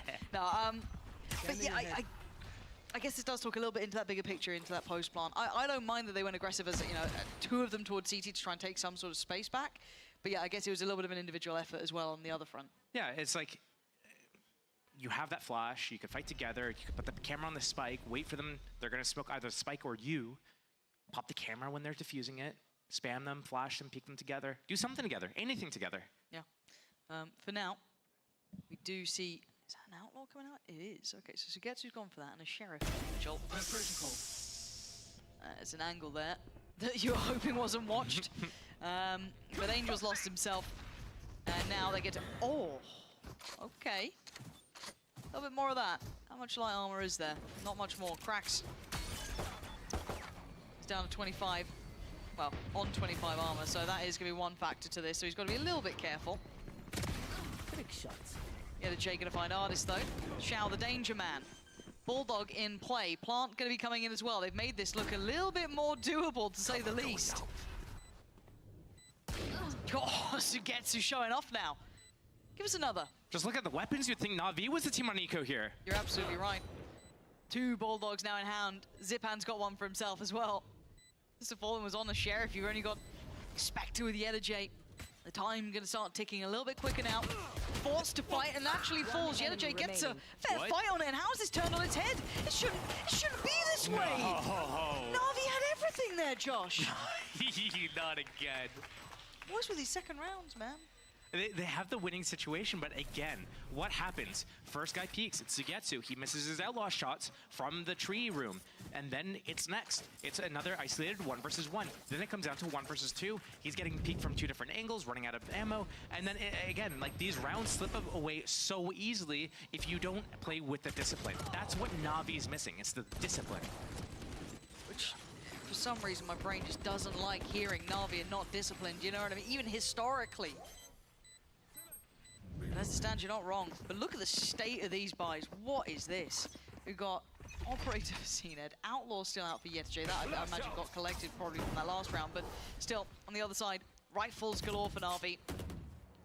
So it's really on CNED to find masses of value with this, or make sure he doesn't lose it. A lot of pressure over towards Ada Captain as well, on towards Tree. Na'Vi just testing the waters, not overly enamored with the idea of continuing down this path, but a lot of presence shown early.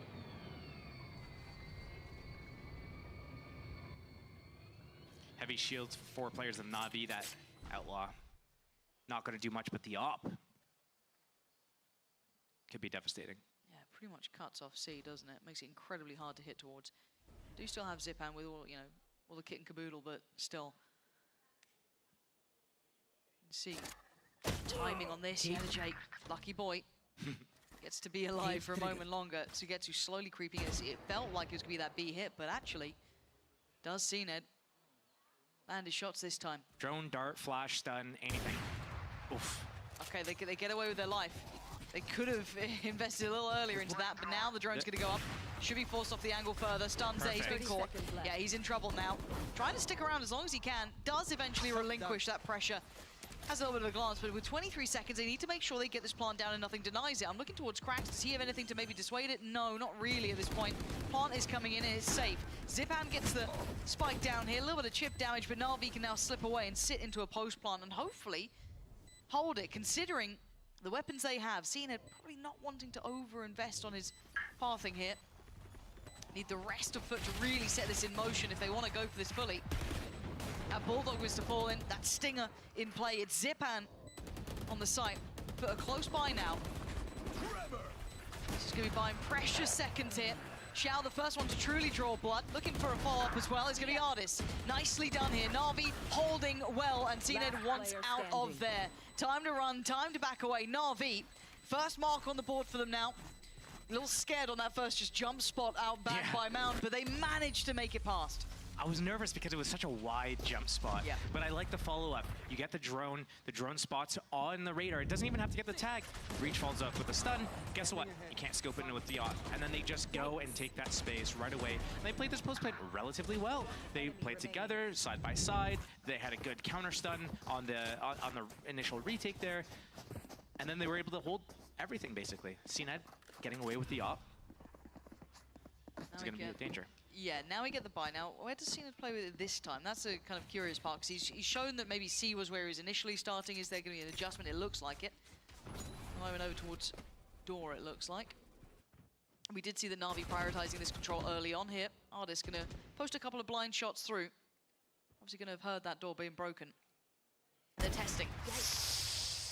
That was enough of a body to be seen. CNED aware of the presence and for the follow-up shot over by Rubble. So an early man advantage now for FUT. I like how he could have just waited a few seconds for the smoke to dissipate and then like peek from a weird off angle up top. But jump spotted while the smoke was still up. Angel slipped into blue. He's actually managed to make it pretty far. Has been noted on his route in, so he's not going to be unconsidered or left to his own devices completely, but still, this does slow down someone like CNED, who can't really flex back in this way. He'll be kept in check. The plant to be slowed down, and it's actually CNED to connect, finds Angel. Nice work here from him. He's done good damage. Starting the round and then chipping away just as the plant comes in. But now it's on the rest of FUT to try and match that pace, but NAVI showing some of that resistance. CNED's option starting to close here. He did so much early. It really isn't going to be much to be found at this point.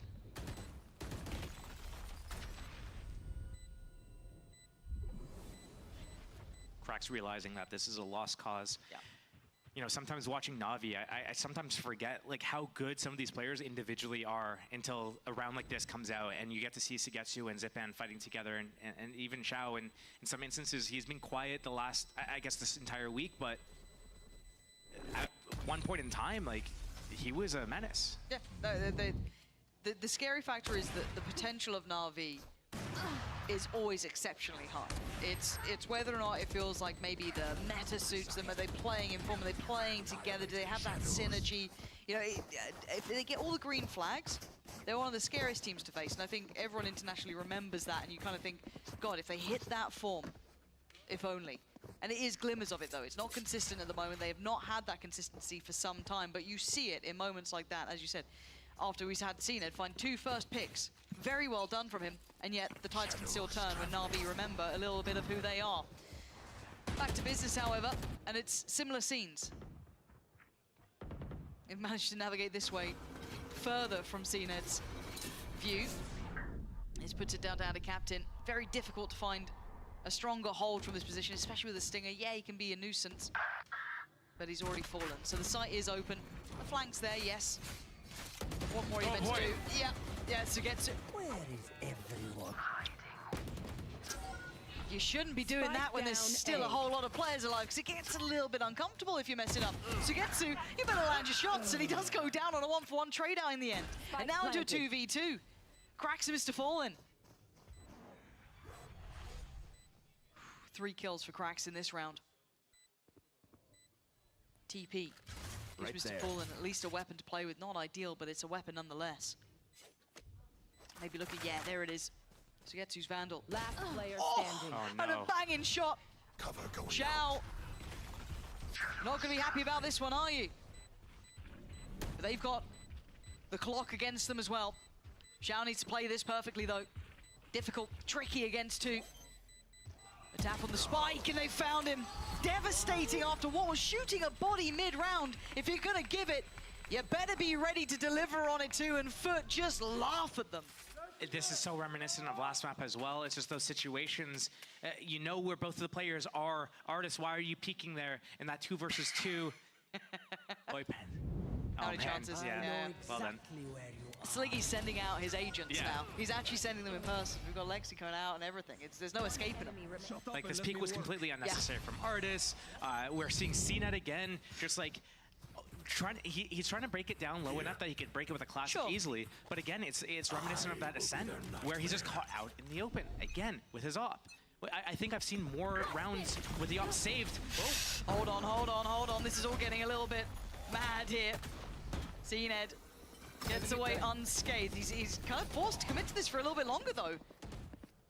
But the one-way should give him safe exit, but that was right on a knife's edge. Yeah, just stalled each other out with just traded utility, reset the round a little bit, got info on what the initial setup was. I've seen more saves with the op than I've seen op kills, but right here. Good opening pick from Artis. Really well done. He'll be happy with that. But there's quick rotations. This isn't completely free. Look at the captain. Does he spot? Yeah, he knows it. Hears them trying to fly on through. Maybe not expecting players to be there that quickly, but again, what's the plan now? There is no plan. That's the plan. Yeah, Angel, walk up, kill CNED. Thanks. Do that every time. And now Navi just start hitting shots. Finding FUT in uncomfortable positions. You see Kratz tempted to try and sneak in here, but you gotta feel he should be watched, and he is. Zipan just kind of rears his head up, and Mr. Fallen shots in the dark, but close enough that he wants to back away. What was this round, Josh? I don't know. Like, the initial trade of util at A makes sense. Okay, we're going to cancel out. We have the information. Let's go back to C. Artist, beautiful opening pick onto Yedajay. Holding C with, I think he had an outlaw, perhaps it was not. Great. But then you have one player towards B, it's Sugetsu. You have one player towards A, it's Angel. You have 3 players towards C. You got that opening pick. You know that the Vipers come and stabilize it. You just threaten the cross with the smoke. Why go in? Alone. Yeah.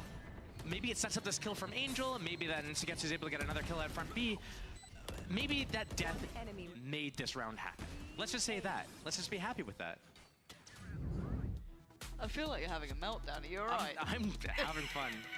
A jolly old time. Yeah, and I think FUT not happy with how this has been going so far. Going to slow things down a little. They have all the ults in the world to work with. Sadly, not a purchase to pull alongside it, so they will be down on a lighter buy no matter which way you cut it. Guardians share it however they want to, try and spread the wealth. But a back and forth couple of rounds. But Navi, it feels unorthodox, and it feels like they're getting away with things they shouldn't sometimes. As I said, that Angel walk-up felt very strange, but as I said, maybe it was all the master plan in the end. But it leaves you wondering, because how are you meant to deal with it if you're FUT as well? Well, it's seen it again, just caught kind of like shift walking around in the open to a lurker. And it's like, yeah, it's a little bit convincing, but all they've really seen as confirmed info is that Artis is towards C, got that opening kill onto Yedajay, and then coming into the site and died. That's the only information. Where is the Cypher? Where's the Sova? We haven't seen the dart, the drone, we haven't seen the camera, we haven't seen even follow-up players, we haven't seen where the Omen is, or the breach. We haven't seen any of that. So where are we actually moving to, and why? Yeah, a couple of those questions could be brought forward here, and you kind of hope that the coach checks in on that, maybe kind of tightening things up here, because a chance given, Navi will take. You can't leave them with these opportunities. Did hear the Blade Storm come out. So that's going to be over towards the A side. In CNED's hands, of course. And Navi this time will get early rubble control. Nice bit of chip damage on Angel there. Straight through the wall.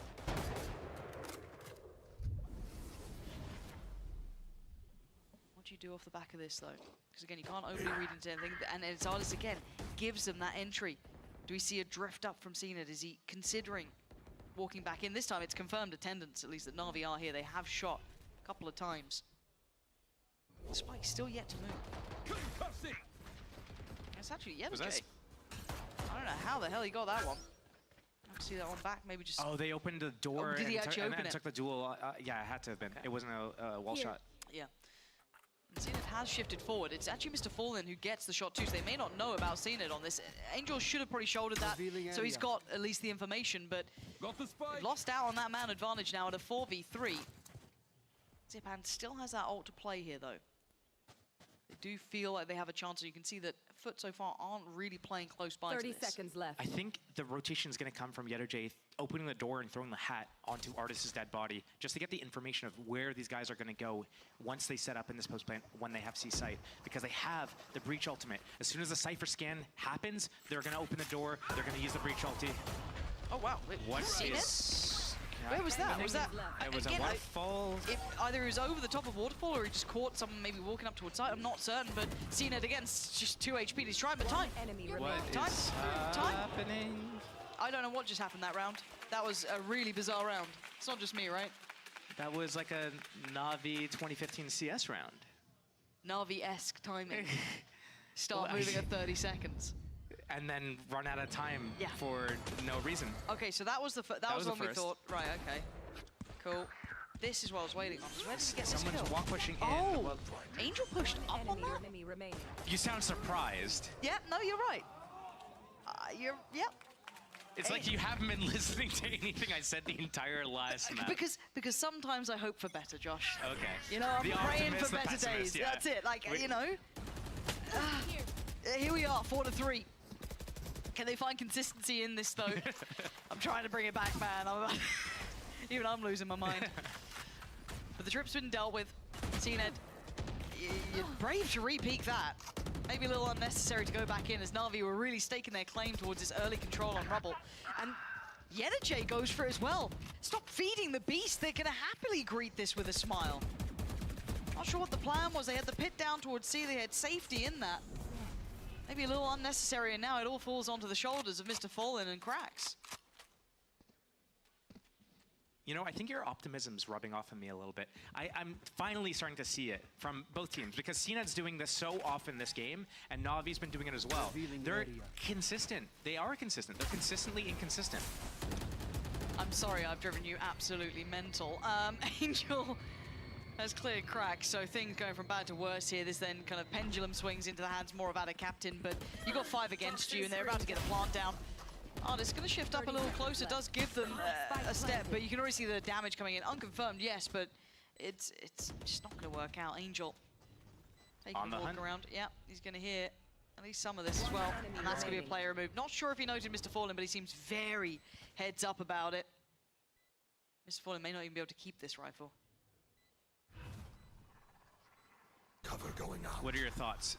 Do we get to see Hunter's Fury this half from Angel? Why are you doing this to me? You know when, like, you know, the Reddit threads start and they're like, oh, still so negative. He's even making Pansy negative. Yeah, well, finally able to say how I feel, you know? I wouldn't be so negative. You didn't always, you know... Right. Ask you honest questions or... Oh, you... Yeah, Fnatic, are we allowed to say the G word? I don't even know what G word you go. Glazing? Oh, right. Yeah, no, you can. Okay. You can.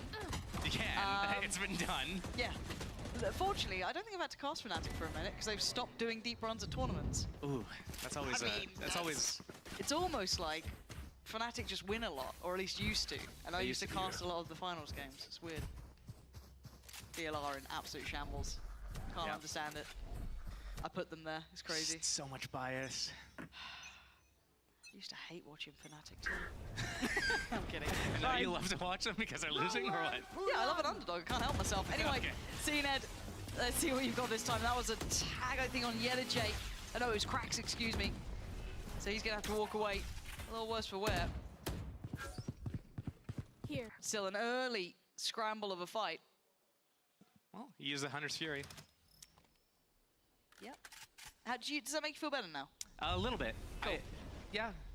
I mean, at least it was used. Because he's had it, again, for a few rounds. And I think that's one of the things that NAVI could work on is their ultimate usage. Yeah. I mean, using them off cooldown, like, why sit on them for multiple rounds?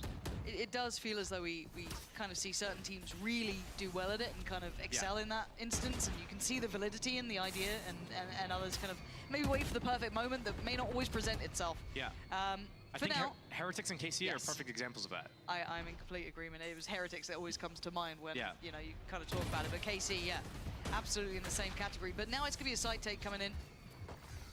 And the lesser weapons actually succeeding so far. And Mr. Fallen just going to be pacing around the site here, looking for a follow-up. He might get it. No, outdone in the end. But you can see the ults coming through from either side. Yedajay with a chance.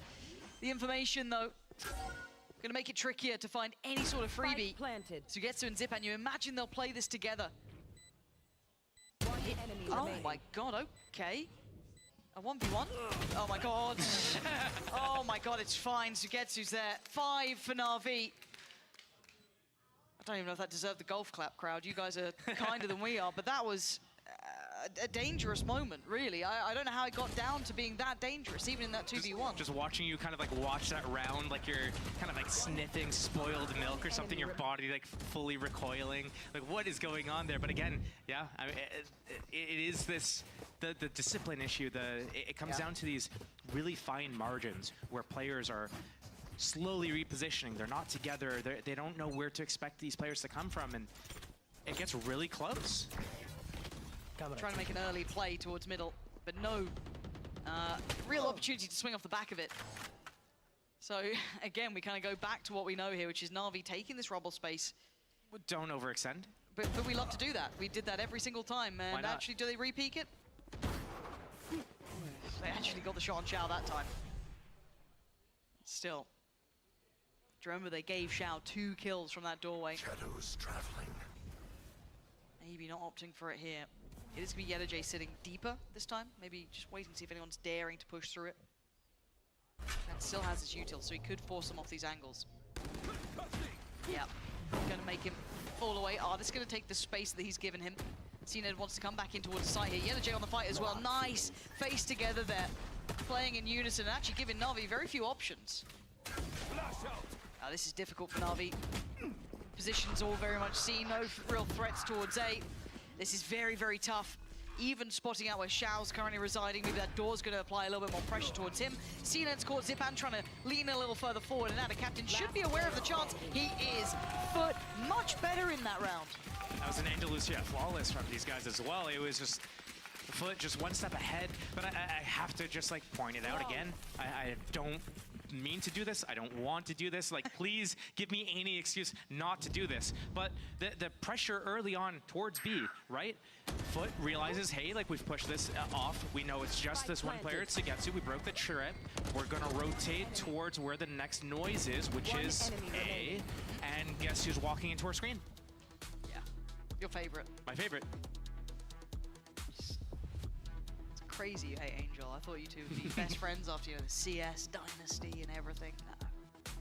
Shit. Just because we're both 44 years old doesn't mean that like we have this sort of... How old are you? You older than me? I might be... I think we're the same age. Oh, God. It's over. It's straight up over. NAVI pausing here. A close game, though. Yeah, it's been kind of scrappy and messy from both sides, and you can see some faults being shown here. But it is being kept at a close scoreline, 5 apiece. I don't know which way this is going to tilt, because CNED's not, you know, having the same issues as having the last map. He has been somewhat present in this a little bit more. He was struggling to kind of get the ball rolling, it felt like, in a couple of the rounds on at least Descent. Here seems a little bit more consistent on the other side. It just feels hard to pin down what the overall ethos is coming in for NAVI. It is. I'm trying to, like, let the cogs work in my brain and just give you an answer. But I just don't have one. No. And I think that's the fact here, is that it's a little bit hard to kind of pin them down.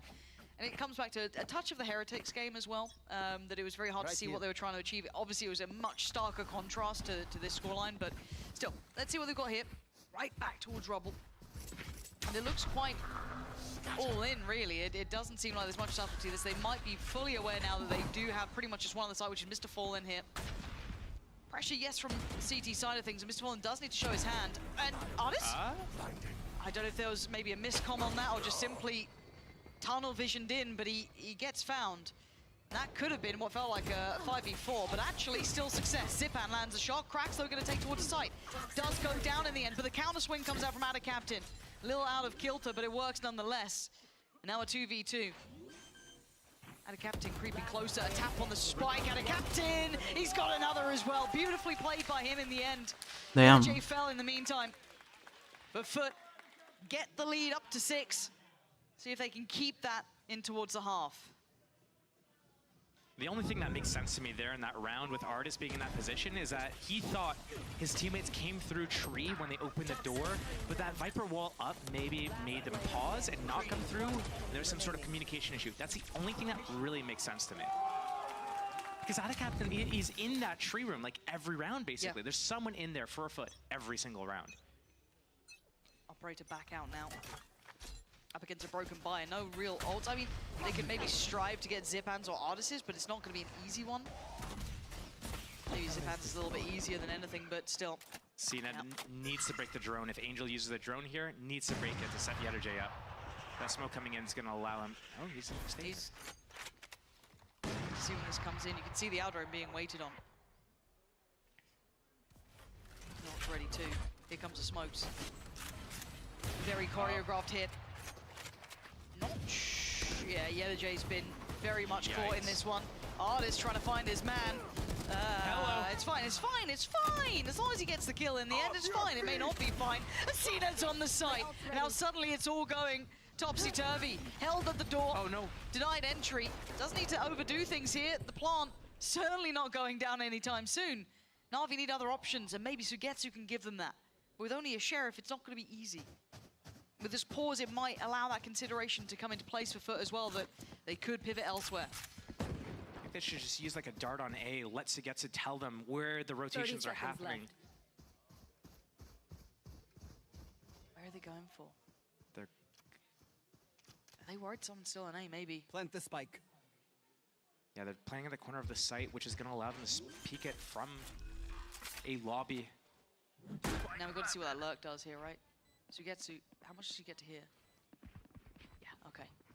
There's the info. At least 2, maybe 3. Yep.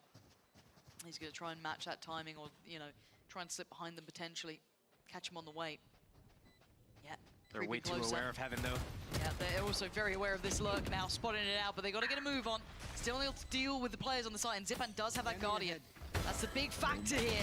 Lovely shot, the first big trade. Completely unaware of the fact that Mr. Fallen could even be here. Does drift out into the eyes of Sugetsu, but a tap on the spike should draw the attention. CNED takes out Sugetsu and finishes with a flourish, keeping FUT up towards 7, and NAVI held on 5 at the half. He's back.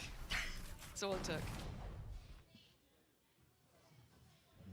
7-5 though. Do you think that's a fair scoreline for what we've seen, or do you think too close, too one-sided? Do you think that's a fair assessment of the quality we've seen from both sides? I think it's fair. I think FUT has probably shown a little bit higher degree of play this game so far, and I think that's reflected in the scoreline. They're just ahead by a couple of rounds. Yep. Navi's not playing horribly, but they could be playing way better. They need to tighten up a lot of these rounds where it comes to discipline issues. Okay. Side swap. Side swap. Attack now for FUT. NAVI on the defending. Ooh, dear. Let's see. Maybe trickier. Maybe to... I don't know. You know what? Wait and see. I'm happy to wait and see. Oh, God. Well, that's a nightmare. That's a nightmare, isn't it? Just solo on A, just runs up with the Sheriff alone. And I'm such an apologist constantly for Ardis as well. Like, you know, after, I think he was on Ascent, you know, the clip he got against, like, DRX, the guy is a god. When he hits that form, he is unbloody believable. But man, sometimes it's rough. It just makes you think, like, what are the instances happening in practice where he's, like, running up there, not getting punished, and just getting kills? Yeah, what's allowed him to think that was a genuine possibility? Like, genuinely, is there, like, utility that's meant to go alongside that? Is there meant to be support that wasn't there? You know, what set that in motion? But here we go. Yeah, this, okay, that just forces CNED forward. Okay. And he's fine, and there's no one to close down on any of that utility. Okay, we've got a Paranoia, and that's coupled with Zipan, the last bit of kit that they've got here, and somehow they managed to stay alive, but fully blind. They come out of it! They just couldn't land the shots in time. It's all going from bad to worse, and Sugetsu, you got to face the music. Stand and fight and fall. FUT win the first and the second. Scoreline getting steps away now from NAVI. I think this is where FUT's going to start running away with the game. It's going to be like a 13-6, maybe 7 type of thing. Because I think, like, having both the pistols, having a string of 4 rounds on a row, I think this is going to be doing really well for their whole, like, mental. They're a momentum-based team. They won the first map. They can see the end of the tunnel. They can see the victory right there. Whereas Navi, they need to win a few rounds just to bring it back to, you know, to tie up this map. Then they have to win this map and take it to a third. Yeah, you feel like you're kind of in the mud, right? It's a real slog of an affair to kind of bring this back through, but a couple of good rounds could alleviate that. Going for a bit of a gamble this time, it looks like Navi. Let's FUT wait patiently, holding pretty much a default. Camera taken out. Little info. Here. But not particularly telling at this point at all. This could be Zipan and Ardis on one side. Yeah, he's just not getting any play here, is he? Zipan quickly cleared, and that's yeah, gateway open. But I mean, he could get play, but he's just forcing these situations, right? Yeah. Don't be mean to Ardis, I'll fight you. You can have Angel, but not Ardis, alright? For now though, FUT just, yeah, step by step, it's just, it's so individual, isn't it? And Mr. Fallen on for the ace here.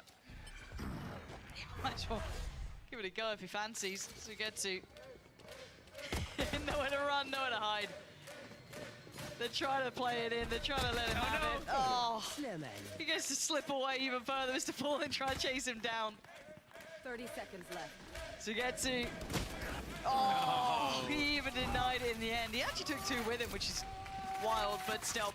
You're right, FUT taking steps now. This is, you know, it's starting to get scary, you know, more and more uphill. Well, it's like a perfect indicator of, like, the whole, like, vibe situation, the momentum situation, that the fact that they're running away from the last player to allow the ace to happen. Like, you don't do that when you're just like, oh man, this is a really intense game. You're doing that when you're feeling, like, confident enough that we could go for these types of, like, lazy things and still come out on top. So they must be feeling really good in that FUT camp.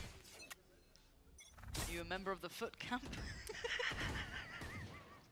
We're talking about people not getting any play. We're talking about the FUT camp. Not sure what's going on right now. Look, is it after the watershed? I don't even know. It's like 9:30. Probably have to behave for another half an hour or so. Right, bring it back into... I was going to say bring it back into tow, but that feels a little too on the nose, doesn't it? For now, though, we do see a lighter investment, obviously, from FUT here up against the rifles coming out from NAVI. And that's going to be Sugetsu with the challenge. He's in a whole lot of trouble, is that man? Blinded, but somehow not punished. They seem aware that he could be here, but we've got to see if they can close it down in time, because Zipan's already chipping away at a captain. Good pick up there from Krax. Swings it, and now it's looking likely like the plant is on the cards. Seen already watching towards that heaven side in case anyone tries to get proactive and drop down ahead, but no challenges as of yet. Nardis is a mile away. I'm not sure what Navi is doing right now. They've wasted Dart, they've wasted Aftershock, they've wasted a Flash. Yeah, I wish I could answer. Yeah. I wish I could answer you, but there's two rifles, one with CNED and one with Mr. Fallen. Yeah, there's a Bulldog, and there's still that Outlaw, but yeah, FUT holding the line perfectly. Mr. Fallen will be forced off this, might die for it. Yeah, he does. Nice first clear, but CNED still holding safe. Making sure that cross can't happen, and look at these crossfires. It's a very hard angle to find any way out of, and they don't. FUT shut down the account. It's double digits now, 10 to their name. I want to make excuses for Navi, but again, this is running out of steam for them here. I got it. We got to get him antihistamines, right? Hear me out.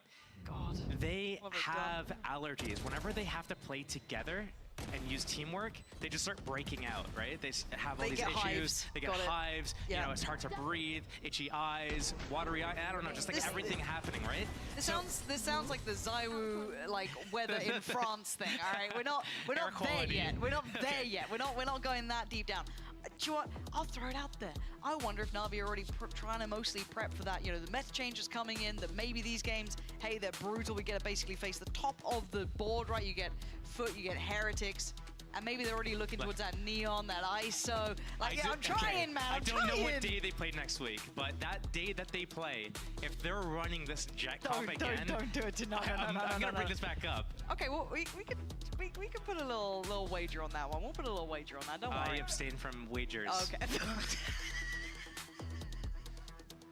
All right, I'll stay away from Fnatic, you stay away from wagers. Well, you know, they'll do. Christ, Josh, please, man, please. Come on, Navi, show us something. Give us a glance here. Map 1 was competitive. It was 11-13. Yeah, it was a little messy here and there, but they had something. Feels like it's starting to capitulate, fall to pieces in this one. Held on 5 here with the perfect start coming out from FUT in the second half.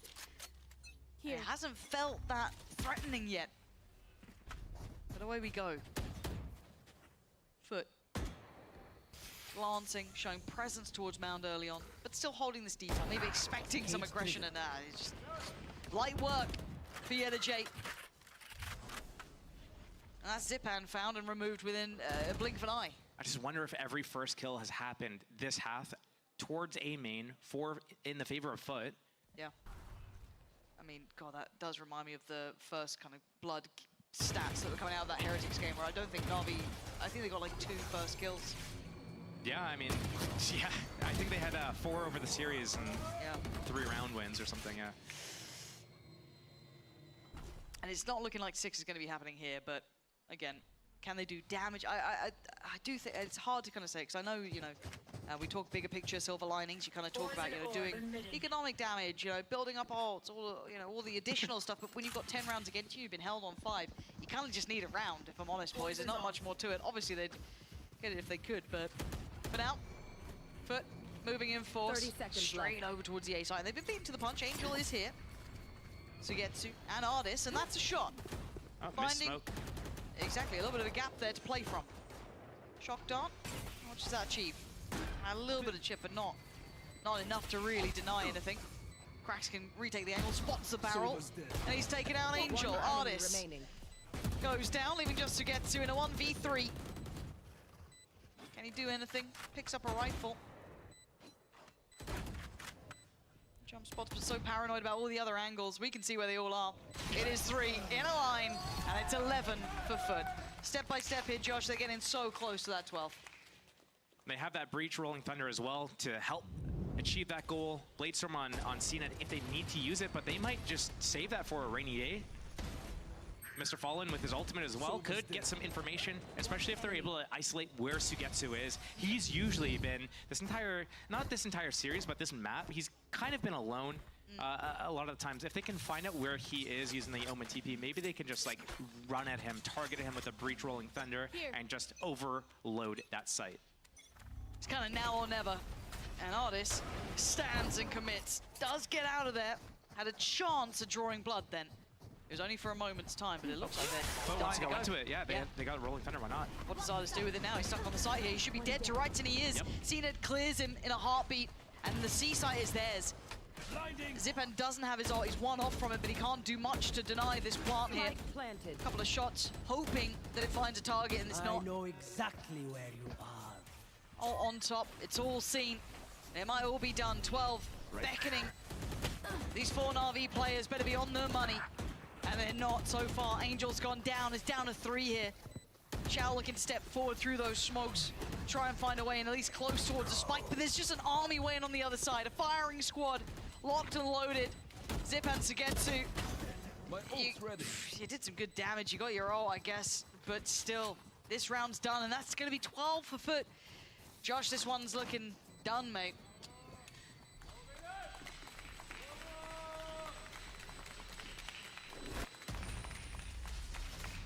It's tough.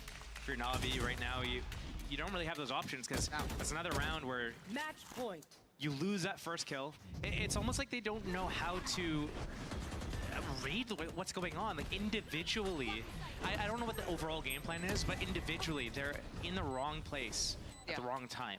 And they're getting caught out, and they're trying to force fights that they don't need to force. And right there, start of the round, he knows that they have a Rolling Thunder. He knows that he's missed his shot and they've found out where he is. But instead of getting out of the site, he stays there. But his next closest teammate is Waterfall and cannot assist. Doomworks just like grinning ear to ear right now. Watching the scenes, but right back in, no resistance. Paranoia good. CNET doesn't find the initial target he was after, but he finds a follow-up on towards Angel. And he's got a shorty waiting. Oh, God. Does he get... Oh! It doesn't matter. Yeah, he's just feeling the game. They're just confident now. Just trying to snowball this one out. Xiao and Sugetsu. This is a lot to ask. And they're held here. FUT working back through. The smoke goes up. Gonna make it difficult. Whether they respect it or not. There we go. Spike's gone. It's back in hand. Yeah, they get the info, but FUT's on the run. CNET waiting. It's yet a J to connect. It's looking all but over. It's looking done, and it is. Just styling on him at the end. That felt a little too easy on that second half there, if I'm honest. FUT looked good. Yes, there are some up and down rounds, Josh, but overall they close out the game. At least they won it clean. They didn't let that go too far out of hand. Didn't let Navi back in at all. Yeah, and early into that, I think it was like 8-5. I'm just knowing that FUT is going to just start steamrolling. I thought Navi would at least post up 1, maybe 2 rounds at least before, like not give up without any fight at all. But it looked like they just rolled over, FUT in full control. And yeah, we're just going to need to see more. And hopefully there is this copium with a little bit of truth that, once these new agent patch changes come into effect, we're going to start seeing something change up a little bit. Right? Yeah. But like when I actually look and assess what is actually going on, it doesn't matter what agents they're on. No, I know. You know, hopium aside, copium aside, credit where it's due. FUT didn't fall into the traps that could have been set before them. They held themselves to a higher standard, and they make it through this game quite cleanly in the end. Yes, map 1 was close. It was, you know, a good game, somewhat, a little bit messy here and there, but a 2-0 result is fantastic for FUT. They will be pleased with that result now today, managing to look clean in the second map. And yes, for Navi on the other side, I think we do need to ask the bigger questions. We need to see a lot of difference. Yes, their next opponents are a little bit easier, but we need to see them looking better, Josh. I think that is the long and short of it. However, we do have a little treat for you guys at home. We will be going over to the post part in just a moment's time, and I think Mr. Fallen might be joining them. So stick around for that one, as we'll catch you tomorrow.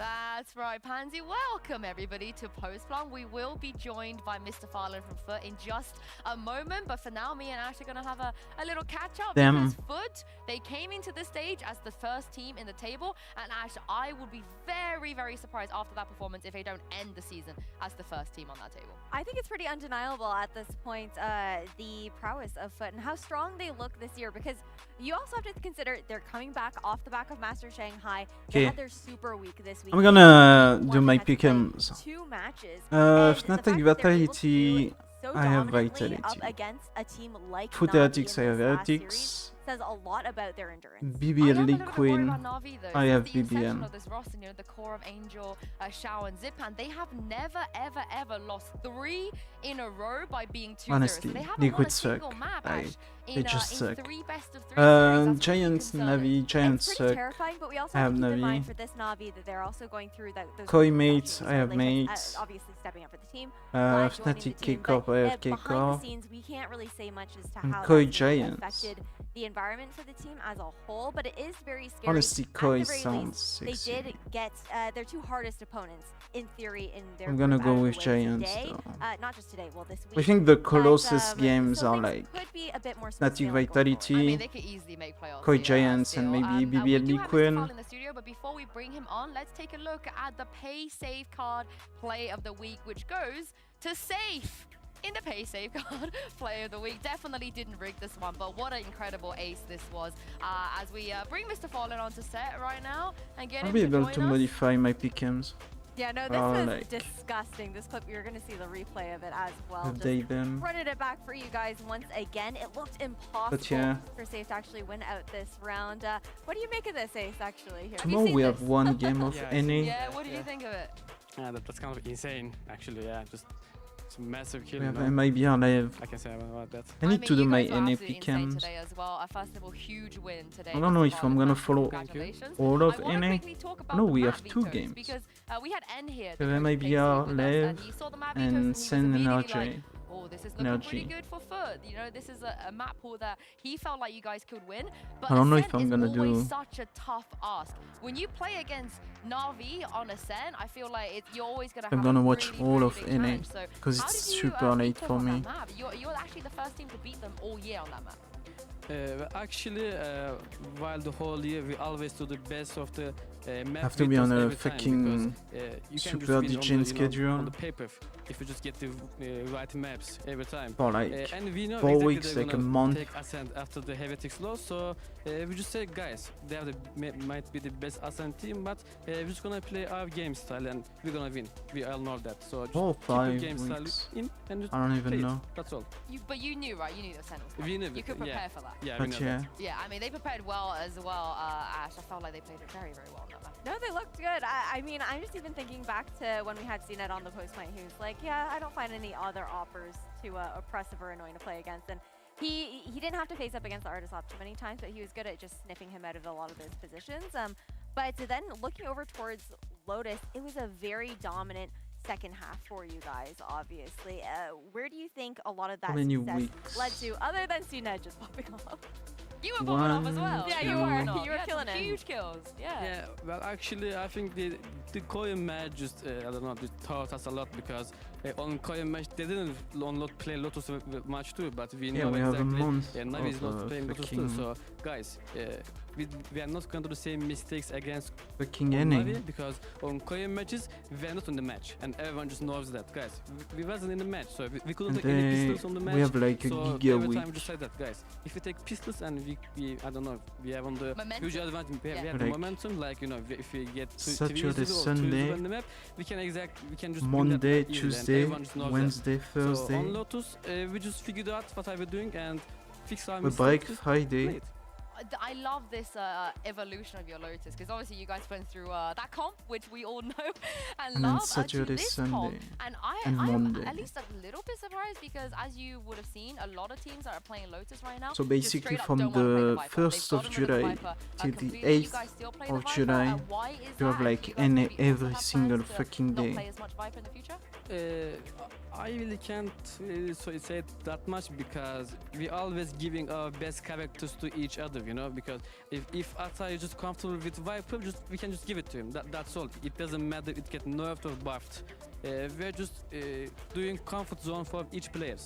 That's smart. I like That's that. all. Very smart. Oh, Yeah. yeah, I absolutely love that. And also looking forward to We have a the Giga remaining Wednesday, matches that you have, of course. the You have Team 3rd. Heretics, you have Gentlemates, and Giant X coming up in future weeks. I think Heretics is probably the one that you guys are looking forward I to don't the know. most, maybe I would say. Considering grand just- final. I can probably That's- I do know, this I know, weekend yeah, of yeah. I mean, NA like, and then they came I'll second watch at the Master game on the Shanghai, side right? and keep What is- updating my obviously can't pick'ems give away too much, for but NA. how's the team feeling going into that matchup? But yeah, I'm just gonna be honest. This match was just gonna be this NAVI match. It's just gonna be champions match because we got a lot of points. We're just taking points for champions, and that's our team goal right now. But against Heretics, you have to admit sometimes they're good, you know. on Sunset, guys, they're best map picks, so like you know. So you're gonna just I don't know how to say that, but they just shoot them. You know, if you can't win against them, shoot fight, you just lose the game. But How much of it is about revenge? well, of course, everyone just hungry for the revenge, but it depends on the matches, it depends on the maps, and depends on the day how you're feeling, you know, because Valorant, it's just a momentum game. If you take the momentum, you can just win all of the matches, all of the teams in the world maybe. But if you don't get the momentum, if you sit in the match, you just done a little bit so hard, so you can't maybe get up earlier. So Well, the momentum is on your side right now, Mr. Farley, because if we take a look at the standing FUT, I mean, they just keep getting better and better. They're #1 throughout this entire week. You're not the type of person, Mr. Farley, all my time of knowing you, you're not really the type of person to come out and be like, yeah, we're the best, you know, everyone else needs to watch out for us. But you're the best. You are the best in the standing right now. So at what point do we stop saying you're the best Turkish team and we just start saying you're the best EMEA team? well, if we were the best EMEA team, we just win against Shanghai and Heretics, you know, we might be.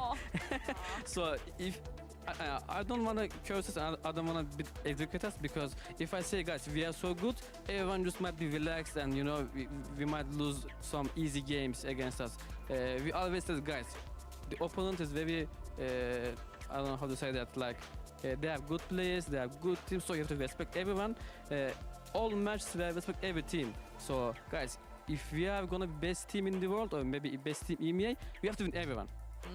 So if you lose one match, it doesn't matter. But if you can't win, like only, I don't know, if you didn't feel good in one match and you lose that, everyone just knows, guys, okay, we didn't feel good today, so that's why we lose. They didn't do better.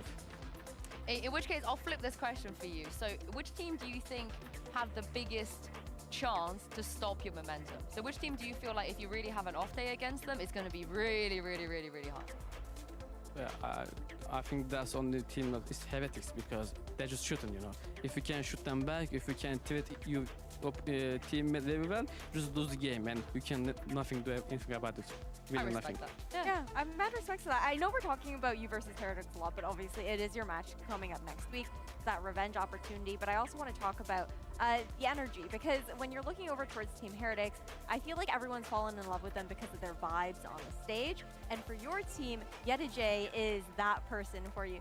Do you feel like, as time has gone on with having him on your roster, has that become contagious for the rest of the And players? also, what brand of earplugs do you use for when Yedijay is screaming at you? Is it really loud when you're on stage? No, actually not for me, because we just make the sound changes. So I just keep him low. Yes, I just keep him low. He's not giving info, man. You know, he just gives, guys, just chill. I got the air control, I got the C control. There was no one here, just chill. So I can just hear him a little bit. That's fine. I'm okay with that, but there is some young blood thing, you know. Heretics has a very young blood team, so the energy always so up, like Yetujay. I think if Yetujay, if he's not scream a lot, probably our team effect maybe a little bit down too, because he's the hyping one. He's the hype guy. I'm not gonna lie, we can hear him. Like Everyone can hear him, maybe I think on the we get the round stage. because we're like a 1 second delay when we watch the game in here, and it's always spoiled because you just hear Yedijay like roar. Yeah. We're like, okay, Yeah, they won. when he roar, he just, I don't know, keep his momentum up too. He keep his mental up too, and that's why we need it. If mental up. If he goes today in the matches, he can just shoot everyone and he can just give directions on the I don't know, like mid rounds. That's what we need. I feel like after you play Heretics, we should get like their loudest player and Yutej and just have like Who's gonna be the loudest? Yeah, measure probably, like the decibel, like who can Yeah, scream I think the loudest. it's gonna be a bigger match too. Yeah. Yeah? Yep. I feel like that's an important thing. We should get that production. Can we write that down? Because I feel like that would be good content. But before we let you go, you know the gist. Safe was here yesterday and he left a question for you. So let's take a look at this question. Who are you putting on ISO next week? Right, the question was, who are you putting on ISO next week on your team? You can't say no one. You can't say you can't tell us. I want a name. I want a name. Only one name. Yeah. Because there is two, but I'm gonna say one. Oh, okay. If there is someone has to play ISO, it's gonna be Cracks. Oh, that makes so much sense. I love that. That makes sense. I'm just saying that's all. That really makes sense. So you get CNED maybe on the like Neon, maybe even Reyna or something. Get Cracks on the ice. So they're cooking, Ash. No, they really are, because you look at Cracks. I didn't say we're gonna play ISO. I'll just give you a name. Yeah, no, we're just pretending. We're just pretending as well. Yeah. We're cooking right now as well. No, I think that's really interesting because Cracks would be that player to be able to just enable himself for those frags, right? I'm so curious who the other person would have been. You don't have to spoil it, but I would love if you did. Nah. I feel like, I mean, you are Turkish, all of you can. It's all of your blood. Not me exactly. You can? No, I can't play IGL with the ISO. How can You I do could. that? No. I just missed so many skills on Omen. How can I play ISO? Well, as Angel says, you IGL better when you're dead. So, you know, that's the... What? Yeah, he always says he IGLs better when he's dies first. Ah, yeah, but yeah, you can see the whole map. Yeah, that might be true. But I think while I'm dying, I might just keep my shut up, you know, because everyone just is speaking and they know each other well. I might see the very little things on the minimap, you know, that's all. You're not trolling. You're No. taking it seriously. You're Yeah. taking it seriously. We Not will trolling. have some more games next week. That will be Koi versus Giant X. Will be the first game next week. Would you like to leave a question for somebody from Koi or Giant X? We don't know who it is. It will just be whoever wins. It could be any question. I don't know. We could help you. I It feel doesn't like even have to be related to the game. Yeah. Like You maybe can ask them I like know, what I their know. favorite color is if you wanna Nah, know. that's just simple. Oh, okay. You want a good question? Okay. Yeah, I like that. I like that. I mean, No. Koi, Giant X. You have some good choices there. There's some big personalities. Yeah. There's a big presence, but I really don't have a question right now. Sorry. We'll give you a question. You can Oh, question. what's your game day playlist? You could ask that. Yeah. Who do they listen to before they play an official? Like, who's their music that they listen to? Do you like that question? Yeah, why not? Yeah, go on. I'm gonna get you to ask it down this camera, please. Okay. Go for it. Whoever wins, just tell me your games. Sorry, my bad. Oh, No, it's I okay. just forgot the question. Sorry. Oh, it's okay. Well, Who do they listen to on What do game they day? listen on game day? Yeah, Ah, yeah, there we okay. go. There we go. You got Okay. this. Guys, who is winning? I don't know who is, but just tell me your Spotify list, okay? Tell me. I like that. I think I judge people a lot from that. We're gonna Yeah. learn a lot. Why? Definitely, Learn a lot. definitely, huh? Oh, why? Because I just really like Taylor Swift, Mr. Fallen. Do you like Taylor Swift? Yeah. No, I'm just a metal and rock guy. So. Do you know Okay. what? I actually like Yeah. that as well. Yeah, I was about to go. I was about to go in, but you saved yourself there. Thank you very much for joining me. Congratulations once again. We'll see you next week. Thank you very much, Ash, as well, for joining me all of this week. Thank you to everyone else. Congratulations to the teams that managed to win this week. But it's just week one. We have a lot more Valorant action coming up. So make sure you guys have a lovely weekend. Have a good rest. Come back next Tuesday and join us for Koi versus Giant X. And we'll see you then.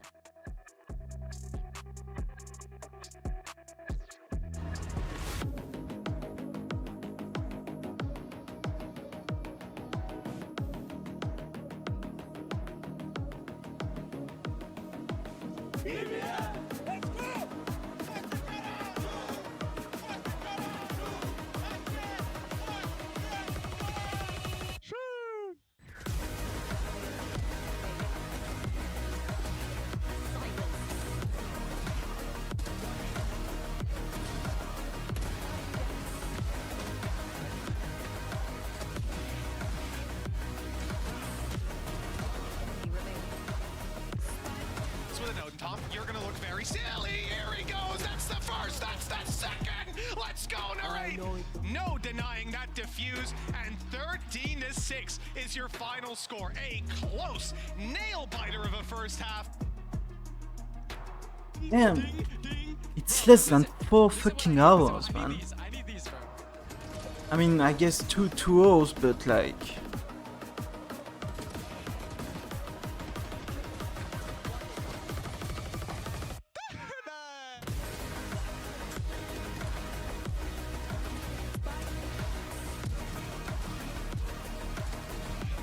He's got to try and do it. Oh!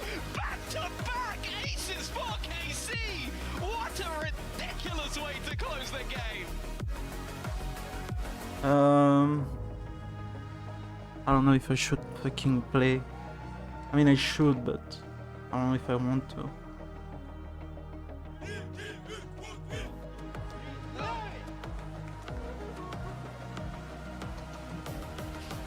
I have to fucking grind.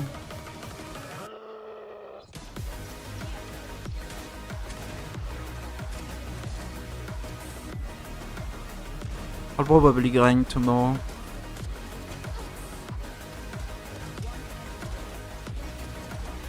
I'll probably grind a bit of stream too, maybe.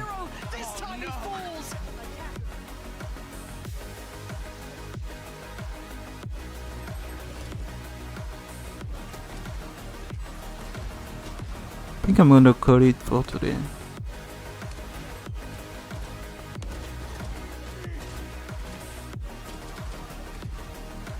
It's looking all but over.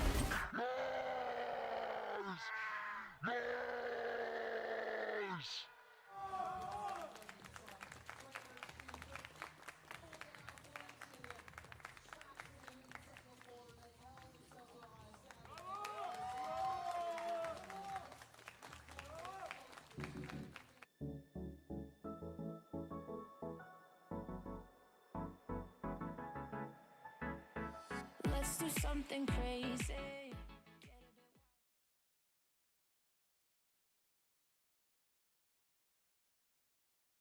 Okay. G.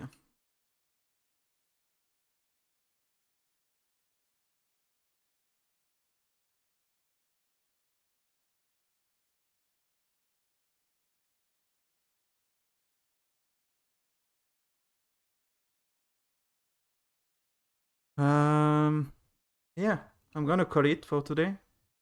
I'll see you tomorrow for some solo queue grind, and then is the Leviathan game, and if it's not too late, maybe the second best of 3. But yeah.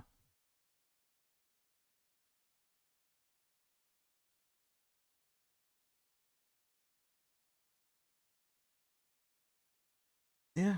See you tomorrow.